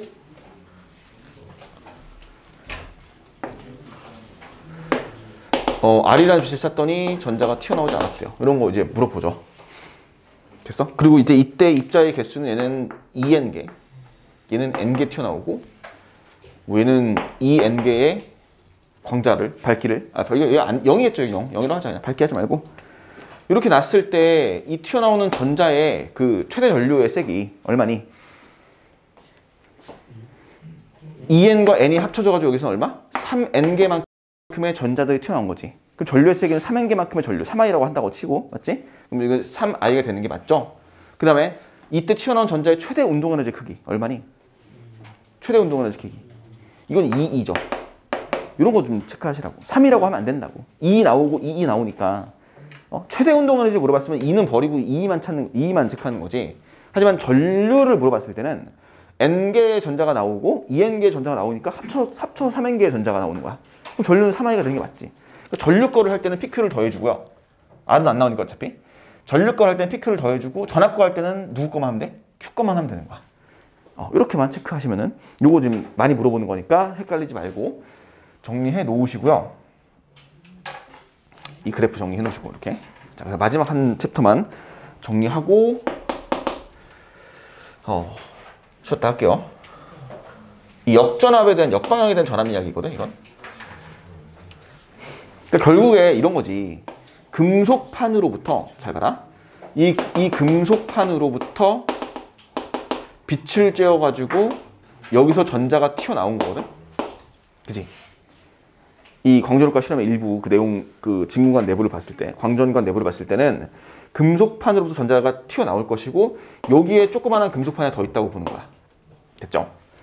그러면은 이제 이런 거지. 여기에 마이너스 전압이 딱 걸려있는 순간 여기 보면은 여기서 분명히 전자가 튀어나올 때 뭘 가지고 튀어나올 거냐면은 운동 에너지를 가지고 튀어나올 거지. 근데 내 마이너스 전압을 걸어가지고 VS만큼 딱 걸리잖아, 전압이? 그럼 여기에 도달하는 전자가 있어, 없어? 없죠. 여기서 흐르는 전류가 0이 된다는 뜻이거든, 지금. 그지? 그러면 그 얘기는 무슨 뜻이냐면은 이 전자가 EK를 가지고 출발했을 때 오면서 점점점 뭐 한 거니? 에너지를 잃었다는 얘기죠. 그래서 여기에 도달했을 때 운동 에너지가 얼마가 되는 거야?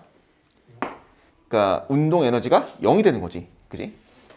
그래서 다시 여기서 분명히 EK를 가지고 출발했지만 여기서 도착했을 때는 EK가 0이 돼서 도달을 못했다는 얘기지. 그지? 그럼 이제 우리가 뭘 할 수 있냐면은 여기서부터 이 사이에서 어떤 일이 발생했는지 알 수 있다고. 자, 우리가 이런 거 생각할 수 있어요. 2단원에서 배웠던 내용 중에서 뭐가 있었냐면은 이 두 개의 금속판이 마주보고 있는 상태에서 예를 들면 여기가 플러스로 대전이 돼 있고 여기는 마이너스로 대전이 돼 있다고 칩시다. 그럼 여기 뭐가 만들어지니? 전기장이 만들어지죠. 전기장 E는 어떻게 정의했어? Q분의 F로 정의했습니다. 몰라도 돼요. 이건 배웠던 내용이긴 한데 그 F는 또 뭐니? MA라고 쓸 수 있죠. 그치? 그러니까 이걸 전자 기준으로 바꿔주면 얘는 Q 대신에 E라고 쓸 수도 있어요. 그치?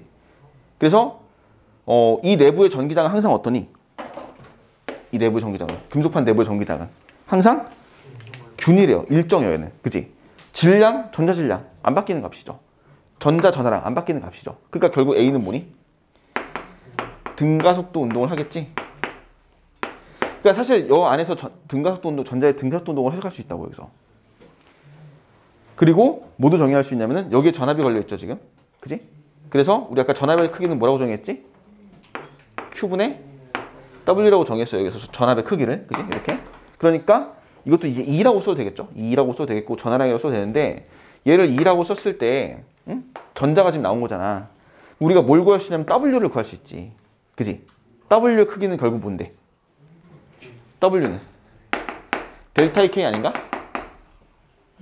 1단원 역학 시간에 배웠던 거잖아, 이거는. 그지? 한 일의 양, 힘 곱하기 거리겠죠? 힘 곱하기 거리, 이게 이제 거리가 D겠고 힘은 이제 전기력일 것이고 힘 곱하기 거리 값은 델타 EK 값이고요. 이 델타 EK 값은 어떻게 구할 수 있냐면 이걸로 구할 수 있다고. EV로. 따라서 얘는 델타 EK는 이거 완벽하게 0이 된 거니까 델타 EK지. 얘는 EVS로 표시할 수 있다. EVS, 그러니까 VS는 뭐야? 여기서 걸리는 전압이지. 그러니까 다시 말하면 정지 전압의 크기만큼 딱 걸어주면은 전류가 0이 되면서 그때 전자의 운동 에너지가 이만큼 감소해서 여기 도달을 못하는 거거든.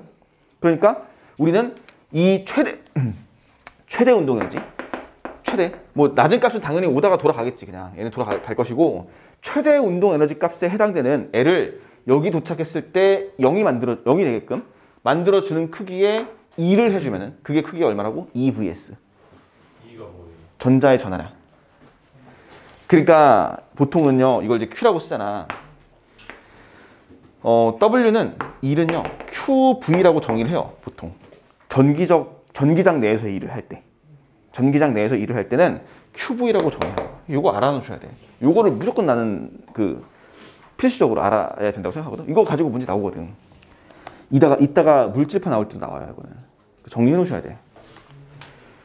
그래서 V에 다 비례하겠죠. E는 얘들아, E는 얼마니? E는 모르죠? 1.6 곱하기 19분 플롱. 이거 이제 전자 전하량이거든. 상수예요. 알아놓으시면 좋아. 같이 알아놔. 질량, 전자 질량 얼마니? 9.11 곱하기 10의 마이너스 31승 킬로그램.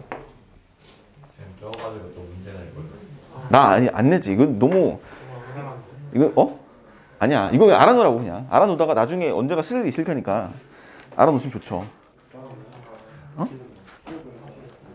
아니 진짜 이건 나중에 언제 어떻게 쓸지 몰라. 플랑크 상수 H 같은 거 있잖아. 34승 줄세크. 그래 학업이 알잖아. 살면서 도움이 될 거라고 저거는. 되지?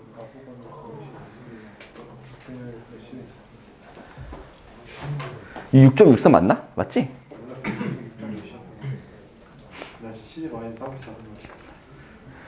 그래서 나중 솔직히 이거 문제를 갖다 이런 걸 내진 않겠지? 이건 너무 양아치 짓이지, 그지? 이런 거는 뭐지? 이제 대학교의 시험이나 아니면 경시대회나 이런 데서는 이제 이런 상수를 줘요. 이것도 외워서 푸는 게 아니라 줘. 그냥 아예 값을 주고 그거 가지고 계산기 두드려서 해요. 계산기 써서 문제 풀긴 하는데 이게 의미가 없는 짓이니까 이거는 상관이 없고 이거는 외워놓으시는 게 좋아요. 그래서 지금 내가 핵심적으로 하고 싶은 얘기는 우리가 이거 알아놓습니다. EK는 델타 EK는 EV다. VS라고 써도 되고 V라고 써도 상관없겠죠. 요거를 알아놓으십시다. 이게 중요하다. 라고 해서 그 역전압의 크기까지 구하는 거. 그러니까 전자의 운동 에너지를 어떻게 알았냐면은 거꾸로 지금 내가 설명한 순서의 거꾸로야. 무슨 말이냐면은 광전압과 실험을 했는데 전압을 걸다 보니까 얘가 전류가 안 흘러요. 그 지점을 찾은 거야. 그 전압을 내가 알고 있잖아. 그지? 내가 여기다 만약에 10V를 걸었더니 얘가 0이 된 거야. 그럼 전자 전압을 알고 있거든 여기서. 그러니까 이 에너지가 얼마인지를 아는 거 아니야. 이 에너지가 얼마인지를 알면은 우리가 HF 값 계산했던 것이 어디냐? 요거 다 찾을 수 있는 거 아니야. 요걸 내가 알아버리니까. 그치? 그래서 그걸 토대로 내가 무슨 빛 쏘고 무슨 빛 쐈는데 이게 이 차이가 얼마인데 이건 같네? 그래서 얘가 진동수가 얼마네? 근데 우리가 알고 있는 그 진동수 있지. 파장으로 바꿨을 때 실제 스펙트럼에 나오는 정확하게 일치하는 거지. 그냥 이런 걸 다 가지고 찾는 거예요. 이 실험을 통해서. 자, 정리해놓고요. 좀 쉬었다 할게. 전자해. 야, 이거 상수는 있잖아. 너네 나중에 언제 어떻게 쓸지 몰라. 나중에 현민아 너 외워놔. 저거 문제 어디서 쓰는데요? 이거? 뭐 나중에 혹시 너가 나중에 커서 소개팅 나갔을 때 소개팅 상대 여가 너한테 이거 물어볼 수 있잖아. 대답해 줘야지 그러면. 아니 커가지고 너가 나중에 자식 낳았는데 자식이 초등학교 유치원 가가지고 배워온 거야 이거를. 제 똑똑한 자식을 아니에요. 그렇지.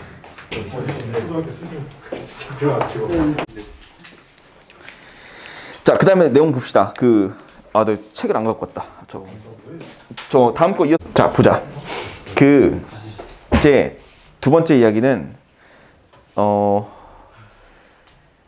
CCD 넘어갈게요.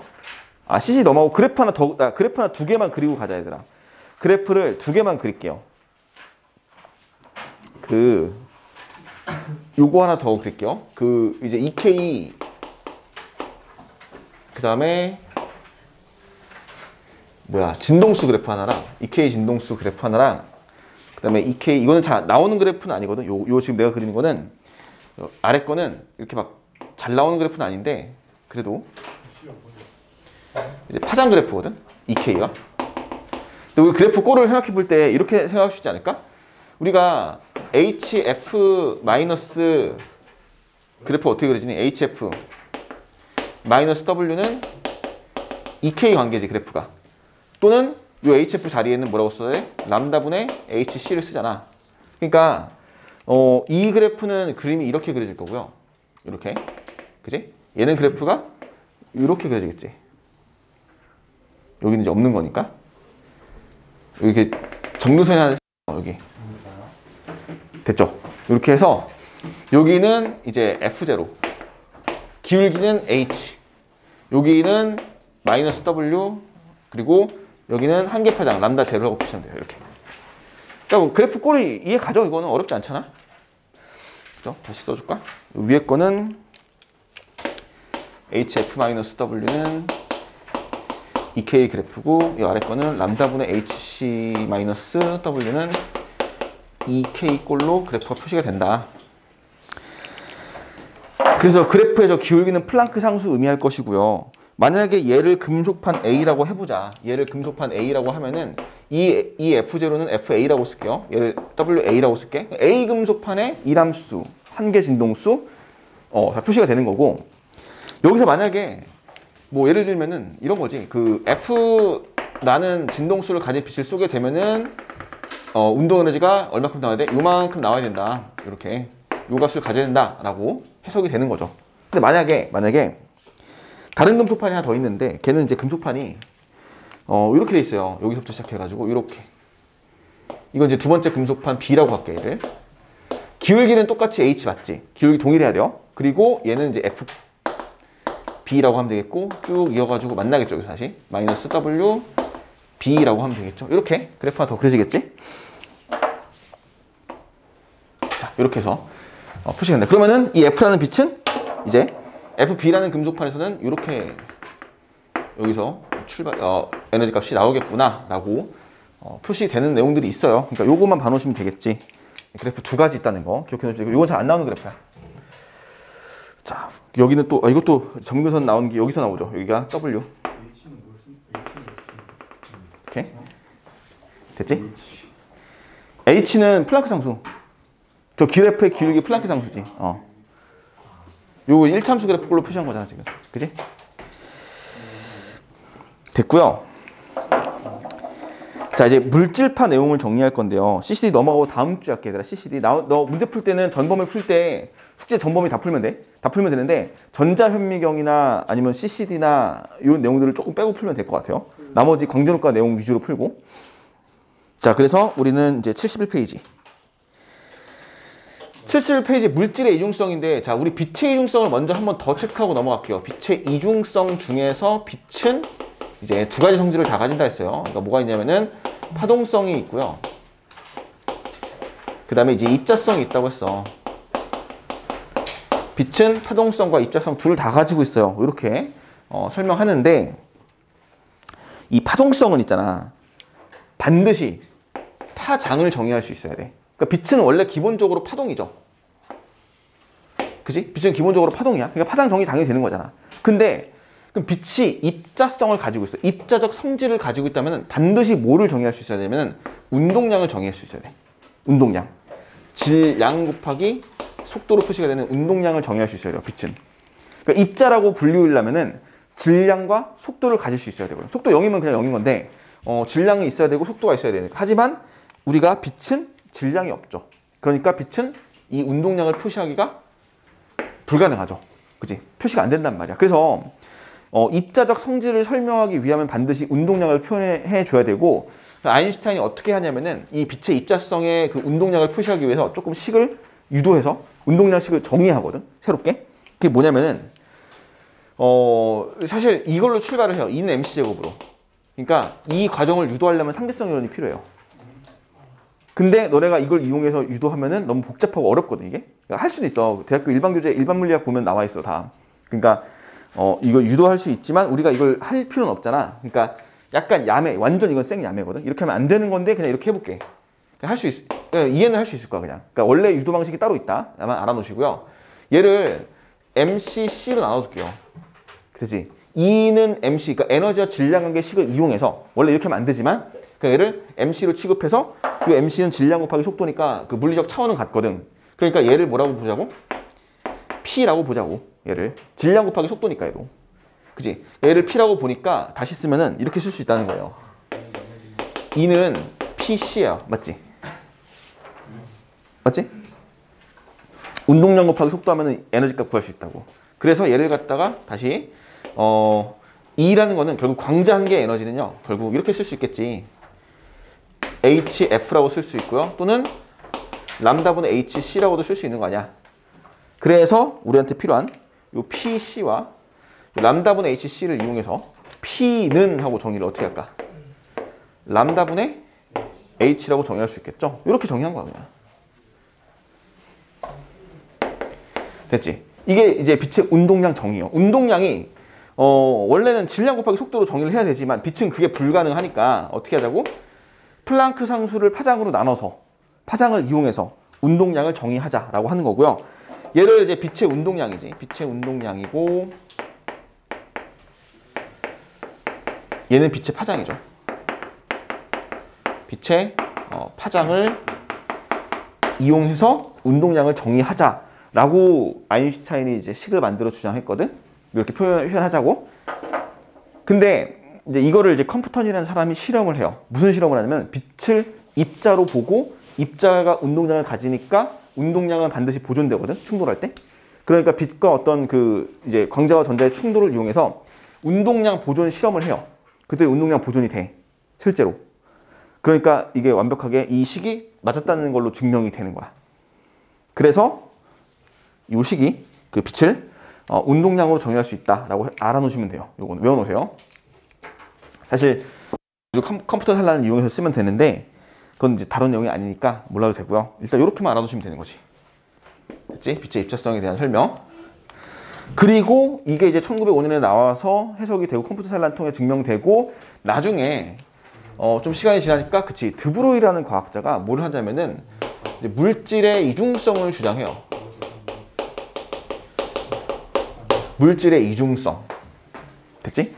물질의 이중성 같은 경우는 말 그대로 물질도 이중성을 가지고 있다. 이거거든. 그치? 빛이 이 두 가지 성질을 다 가지고 있잖아. 파동성. 원래 파동이라고 생각했던 빛이 입자적 성질을 가지고 있다면은 우리가 당연히 물질은 당연히 뭐니?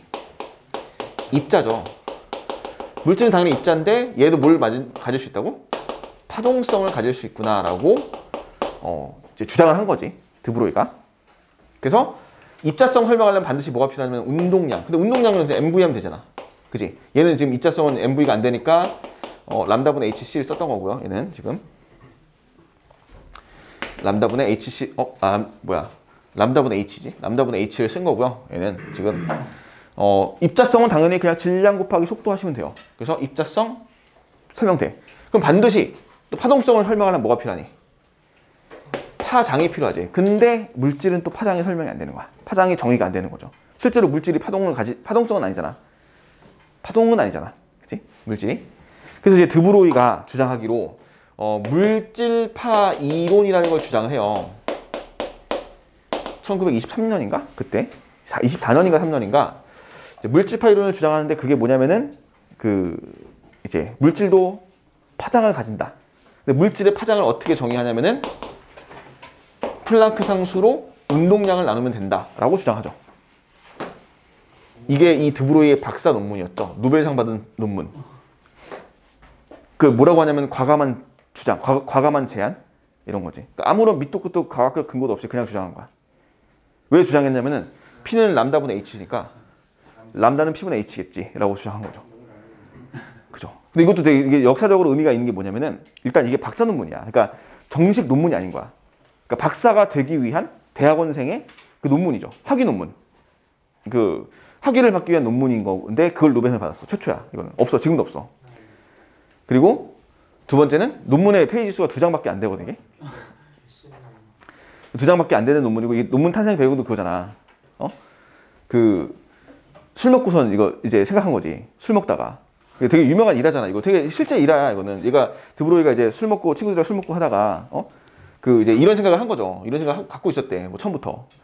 이제 이 빛이 이 파동성과 입자성을 두 개 다 가지고 있다면은 물질도 이런 성질을 가지고 있어야 된다. 하지만 물질은 파동성을 설명하기 어렵잖아. 그래서 이제 아인슈타인의 그 P는 람다분의 H를 생각해 본 거죠. 곰곰이 이제 생각해 본 거야. 한 10번 써봤대. 식탁보에다가 술 먹다가 식탁보에 썼다. 10번 쓴 거는 사실 이거는 그거고. 그래서 쓰다 보니까 이게 혹시 람다는 P분의 H지 않을까? 이렇게 생각한 거죠.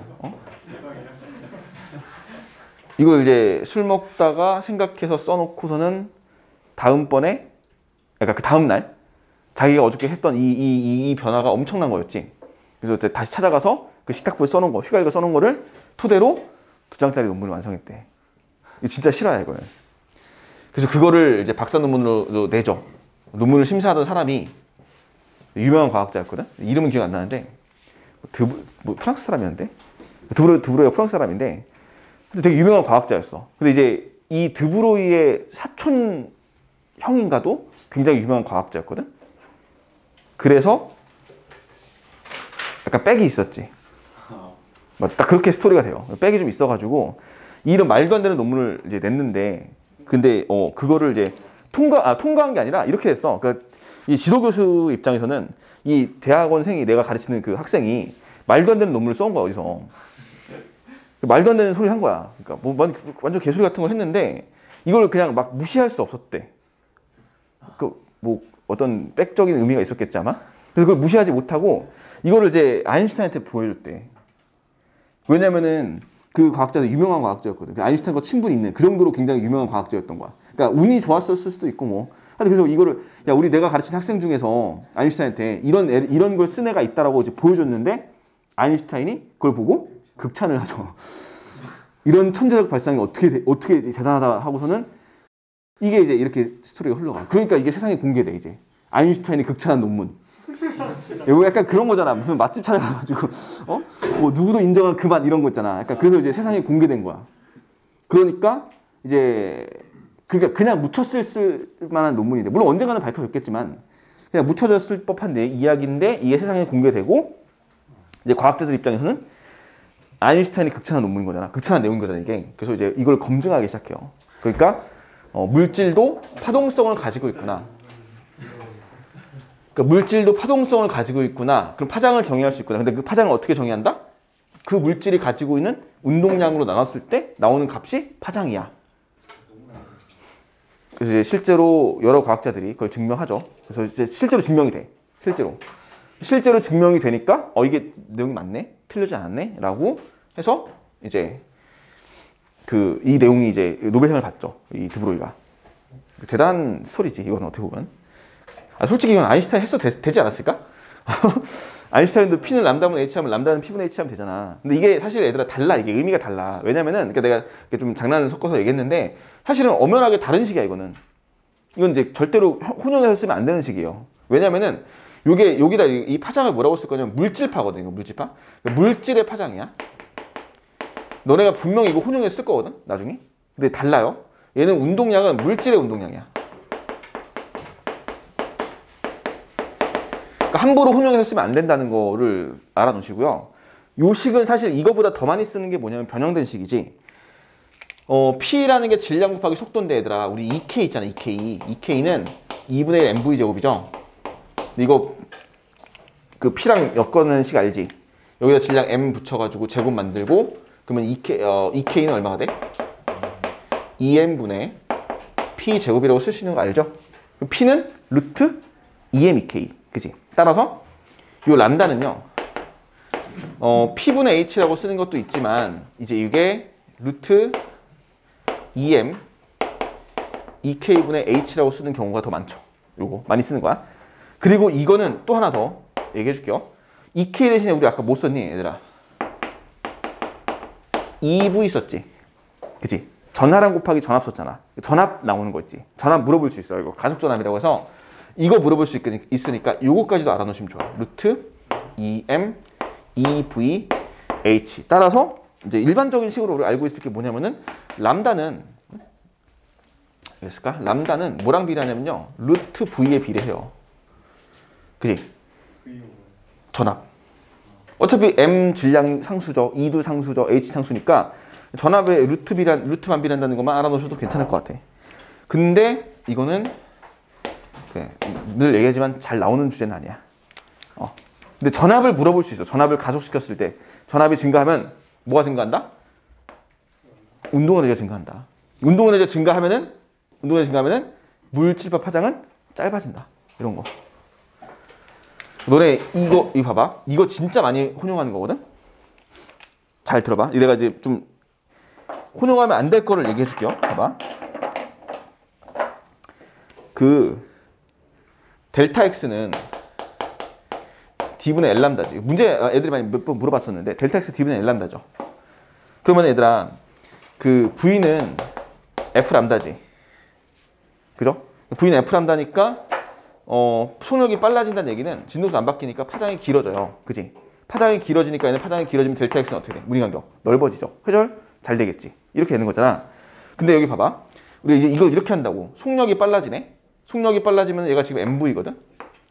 속력이 빨라지니까 파장이 뭐해? 짧아지죠. 파장이 짧아지면 델타 x 어떻게 돼? 짧아지니까 얘가 작아지거든. 그지? 이렇게 들어가. 그러면 v는 f 람다인데 파장이 길어져. 근데 얘가 짧아지는데 답은 틀렸어. 보니까 짧아진대. 왜 짧아지지? 이렇게 되는 거야. 뭐가 맞니 이거 두 개? 여기 치명적인 오류가 있어요. 여기 지금. 뭐가 맞았어? 둘 중에? 그러니까 이렇게 가는 게 맞아? 이렇게 가는 게 맞아? 밑에 거? 이거 틀린 거 아니지 않나? 어차피 파동이란 건 진동수 불변이니까 하다가 속력이 빨라지는 얘기는 파장이 길어진다는 얘기고 파장이 길어지면 델타 x 넓어져야 되는 거 아니야. 근데 실제로 위에 거를 생각해 보면은 속력이 빨라졌을 때는 파장이 짧아져야 되거든. 그지? 그 파장이 짧아지니까 델타 x가 짧아져야 돼요. 그러니까 너희가 문제 풀고서는 답 보면 정반대로 풀었어. 답은 기억인데 니은 니을 체크하고 있다고. 뭐가 틀렸어? 틀린 게 없죠. 둘 다 맞았죠. 둘 다 맞았어. 틀린 거 없어요. 다만 너네가 이거는 파동인데 이거는 입자인데 파동과 입자를 똑같이 쓰고 있어서 그래. 그러니까 파동 따로 입자 따로 구분해줘야 되는데 이걸 같이 쓰고 있으면 안 된다고. 그러니까 헷갈리는 거야. 전자 얘기하고 전자 물질파 쏘고 있는데 V는 F 람다 쓰고 있어. 돼 안 돼? 안 되지. 야 전자는 진동수 가지고 있니? 전자는 물질파는 파장이 정의가 되는데 파동이야 아니야? 전자는? 다시 물어볼게. 물질은 파동이니 아니니? 아니지. 물질은 파동은 아니야. 파동성을 가지고 있는 거지. 그래서 봐. 동준이가 자기의 취향이 좀 있어가지고 화장을 좀 하는 걸 좋아해요. 머리도 좀 기르고 가발 쓰고 막 화장하고 또 옷도 좀 여성스럽게 입고 여자처럼 꾸미고 다녀. 그러니까 비유가 좀 그런데 비유가 좀 그런데 야, 잘 물어볼게. 동준이는 여자니 남자니? 정도면 여자. 동준이는 여자야 남자야? 남자잖아. 여성의 성향을 가지고 있지만 남자지. 여성의 성질을 가지고 있지만 남자지. 응? 야, 얘가 여자가 되는 거 아니잖아. 상상하지 말고. 상상하지 마. 서로 끔찍하잖아. 봐봐. 무슨 말이냐면은 전자는 기본적으로 물질이야. 그러니까 물질이니까 파동성을 가질 수 있어. 파장을 가질 수 있지만 얘가 기본적으로 파동이 아니야. 맞지? 동준이가 여장을 하는 걸 좋아하지만 남자인 것처럼 성질을 가질 수 있지. 그렇지만 실제로 그렇게 되는 건 아니거든. 그러니까 마찬가지로 이 물질이라는 애들은 기본적으로 여기서 말하는 물질이라는 건 기본적으로 전자 얘기합니다. 전자 이외의 거는 사실 이걸 취급할 가치조차 없을 만큼 무의미해요. 이거는 전자 정도 되는 애들은 파동성을 가질 수 있고 파장을 정의할 수 있어요. 그 정의는 틀리지 않았어. 맞아요. 실제로 마치 파동처럼 행동해. 파동처럼 실제로 파장도 정의되고. 하지만 그렇다고 진동수를 가지고 실제로 뭐 진동을 하면서 얘가 실제로 파동이 되는 건 아니거든. 그러니까 이거는 무슨 식이야? 파동에 빛의 파동성에 대한 식이잖아. 이거는 그렇지. 그러니까 이거를 쓸 때는 빛을 가지고 쓰는 거고요. 요런 과정을 쓸 때 요런 과정을 쓸 때는 전자 걸 가지고 쓰는 거잖아. 입자를 가지고 쓰는 거잖아. 그러니까 요거를 이렇게 쓰다가 이걸 이렇게 쓰다가 서로 크로스하면 안 된다는 거야. 구분해서 써줘야 되는 거죠. 그러니까 문제를 풀다 보면은 전자의 물질파 파장 나오고 이중슬릿 실험이 나와. 아니 이중슬릿 실험 뭔데? 빛의 파동성 실험이잖아. 근데 전자 가지고 이중슬릿 실험을 쏘는 거야. 그리고 이런 거 막 물어봐요. 그러면 이제 틀리는 거지 거기서. 이중슬릿 간격 넓어진다 이런 거 막 나오거든. 전자를 쏘잖아. 전자를 쏜다고 해도 이중슬릿이라고 하더라도 전자를 쐈기 때문에 전자의 파동성을 가지고 얘기하는 거지. 전자의 물질파 파장을 얘기하는 거야. 원래 얘 빛의 파장을 얘기하는 게 아니라 이거를 구분하라는 거야. 그래서 이거 다른 거라고 이 식이. 그러면 2에서 D분의 람도 쓸 수 있어요. 어디서? 아, 당연히 쓰지. 전자도 쓸 수 있어요. 똑같이. 왜냐면 이거 파장에 따라 달라지지. 전자 파장 정의되거든. 그러니까 전자를 가지고 이중슬 실험을 했어. 그러면 뭐 성질 나타나야 돼? 파동적 성질 나타나야 돼요. 이중슬 실험. 나중에 문제 나오니까 이거 다음 주에 우리 문제 풀면서 뭐를, 애들 되게 많이 헷갈리는 거거든, 이거. 뭐를 이제 체크해야 되는지를 정리할 건데, 일단 기본적으로 이거는 조금 이제 미리 한 번 더 설명한 거고요. 나중에 문제 풀 때 정확하게 또 구분해서 설명해 줄게. 근데 뭐 미리 좀 알아놓는 것도 좋을 것 같아서. 됐죠? 헷갈리면은 나중에 해도 돼요. 헷갈리면. 이중슬릿이 빛으로도 하고 전자로. 전자로도 할 수 있어요. 빛으로 하면은 아까 밑에 거 쓰는 거. 그치. 근데 전자로 해도 똑같은 결과가 나와. 파동처럼. 그러니까 이걸 파동이라고 보는 거야. 전자를 쓰면 방대한 파동이 있어요. 뭐라고? 전자가 이제 들어가면 전자를 이중슬릿에 쏘면은 입자적 성질도 보일 수 있고 파동적 성질도 볼 수 있어. 둘 다 볼 수 있어. 자, 우리 이거 하나 볼게요. 얘들아, 71페이지를 봐보시면은 두 가지가 나와 있거든. 이거 좀 지워도 되지, 이제. 요거 좀 지우고 우리가 필요한 것만 딱 정리해 놓고 다시 합시다.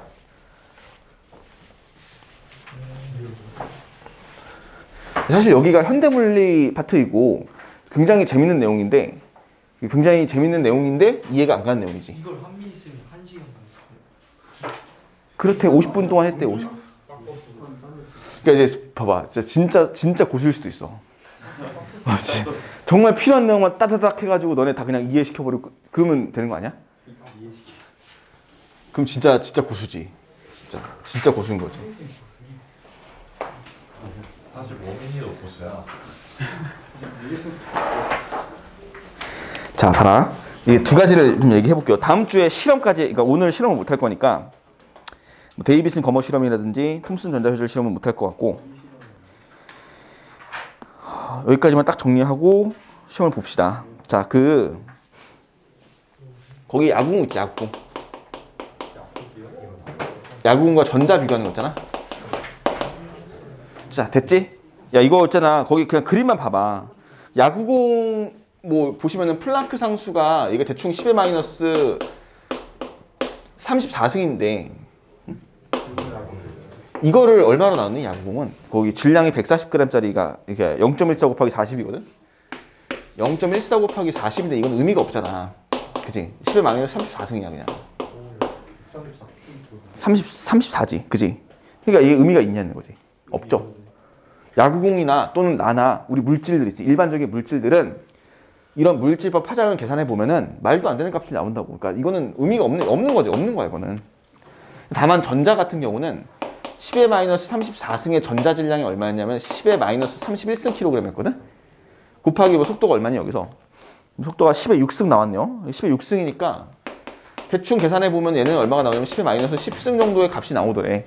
근데 10의 마이너스 10승 정도의 값이면은 요거는 이제 그런 거지. 원자 사이즈, 원자의 크기 정도 되거든, 이건. 그러니까 원자 정도의 상호작용을 할 때는 이게 의미가 있어지는 거야. 원자의 사이즈가 10의 마이너스 10승 정도 되거든. 그 이제 이 사이즈를 보통 1 옹스트롱이라고 얘기하는데 원자 기준으로 잡죠, 이거. 근데 요런 정도의 사이즈에서 전자가 서로 상호작용하면은 분명히 영향을 준단 말이야. 거의 크게 동등하니까. 그래서 이제 전자는 물질파 파장의 의미를 가지게 된다는 거 하나 기억해 놓으시면 되겠고요.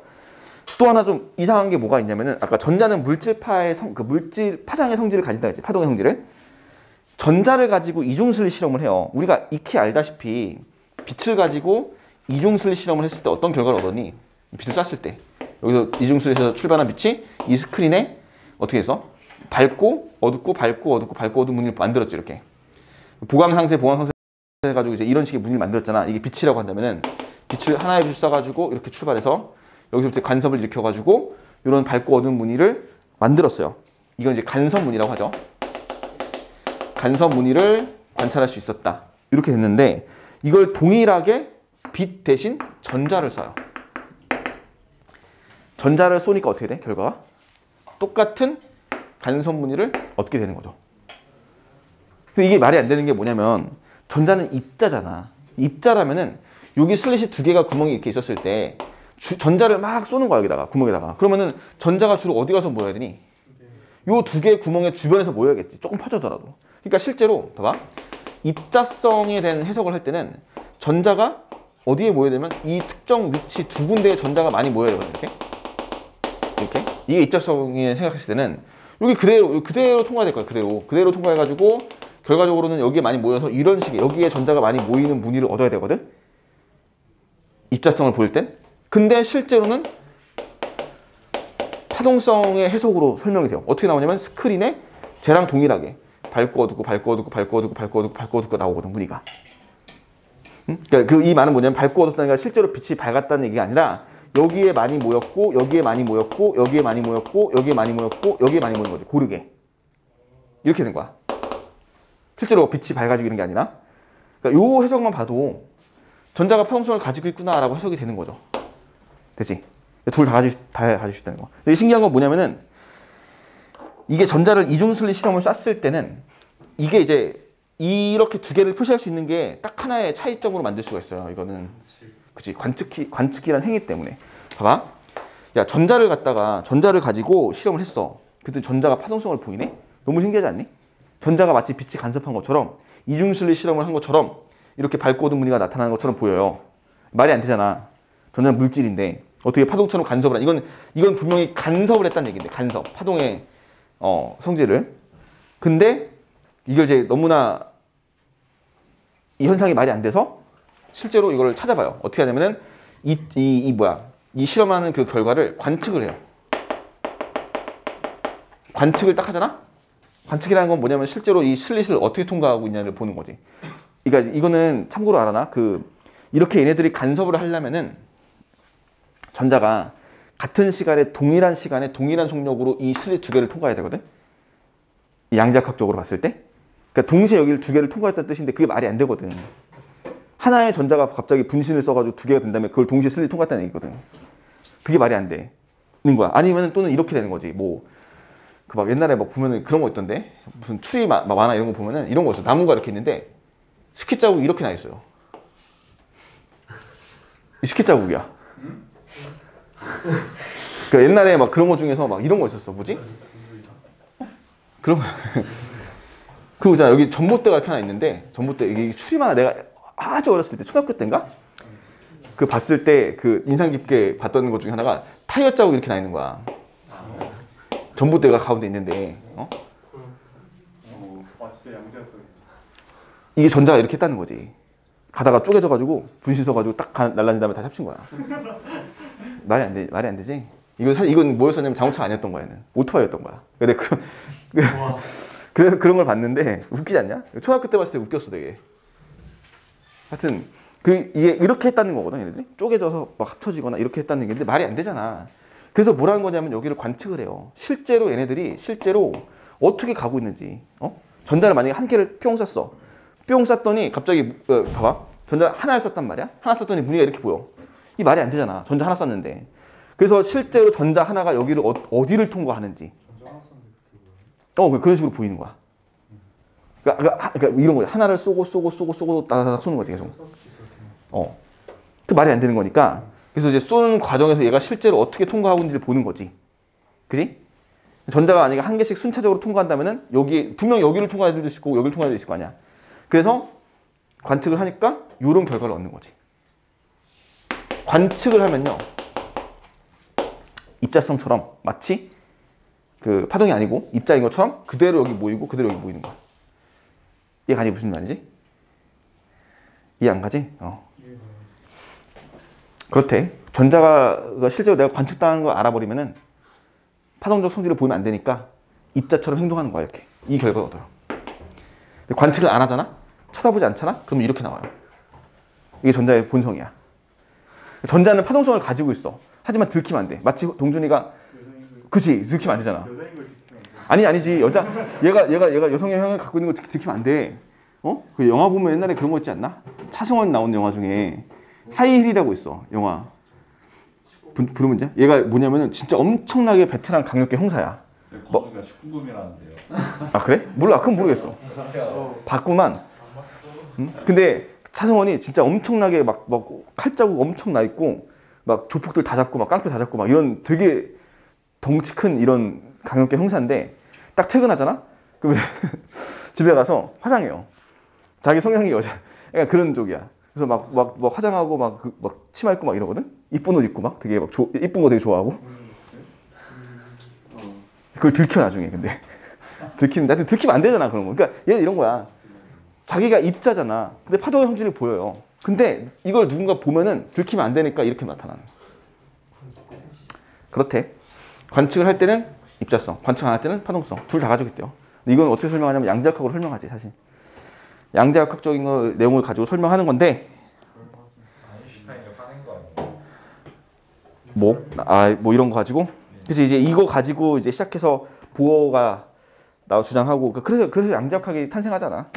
이렇게 시작하는 거야. 이걸로 시작하는 거야. 되셨죠? 자, 여기까지 정리해놓고 우리가 지금 다음 주에는 72페이지에 있는 내용의 그 데이비슨 거머 실험이라든지 전자현미경, 그다음에 아까 안 한 거 CCD 있지. 요거 내용 정리할 거고요. 숙제는 이거 다 해오시면 돼요. 다 해오는데 요 파트들만 빼고, 요 파트들만 빼고 하시고, 그다음에 야 그 교재 3번 좀 줘볼래? 3번? 3번 교재? 3번 교재 숙제를 해줄게. 없어? 공준아 숙제 좀 하라고. 그거 안 있잖아.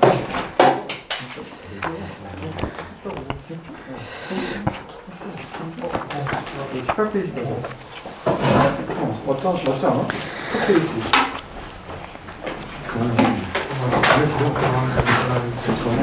야, 너 왜 여기까지 풀려 있냐? 왜요? 그거는 제일가 그냥 심심해서 그런 거. 야, 칭찬이다 칭찬이다. 신세는 장난꾸는 쓸거 없어. 야, 여기다 317문제라고 왜 써놨냐? 왜요? 그냥 궁금해서 해봤는데요. 근데 간편답지 안 나와요? 줄게요. 얘들아, 71페이지까지 푸세요. 네? 갑자기 존나 많아요. 저희가. 이런 게 바로 급발진이죠. 아니 진짜 급발치는데 이거는? 71페이지까지. 근데 이제 71페이지가 되게 중요한 거 이거. 예? 아니 잠깐만 원투도 풀어야 되잖아요. 아니야 130만. 1, 2번도 있잖아요. 71페이지까지. 됐네요. 71페이지까지 교재 3번. 그리고 오늘은 또 프린트가 나가죠. 쌤 다음 주에 학교도 가는데. 그러니까 오늘 마지막 야 이번 주에 다 해놔야지 얘들아. 그걸 끝낼 수 있어요. 이번 주에 못하는데 실제로 똑바로 하는 자, 여기까지.